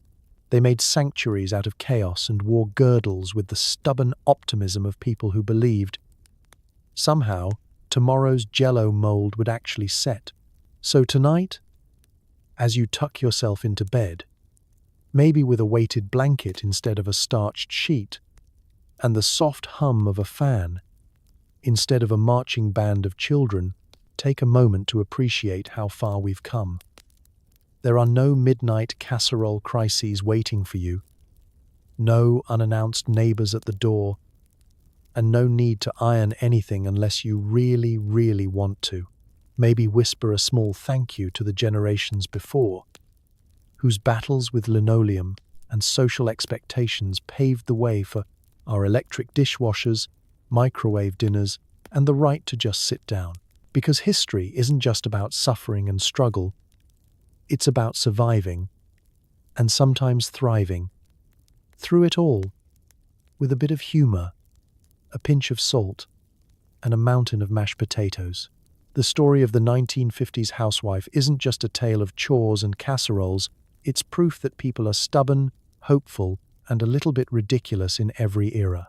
Now let your mind drift, your body sink into the mattress, and allow yourself to rest. Tomorrow, the world will still be waiting, but for now, you've earned your sleep. Good night.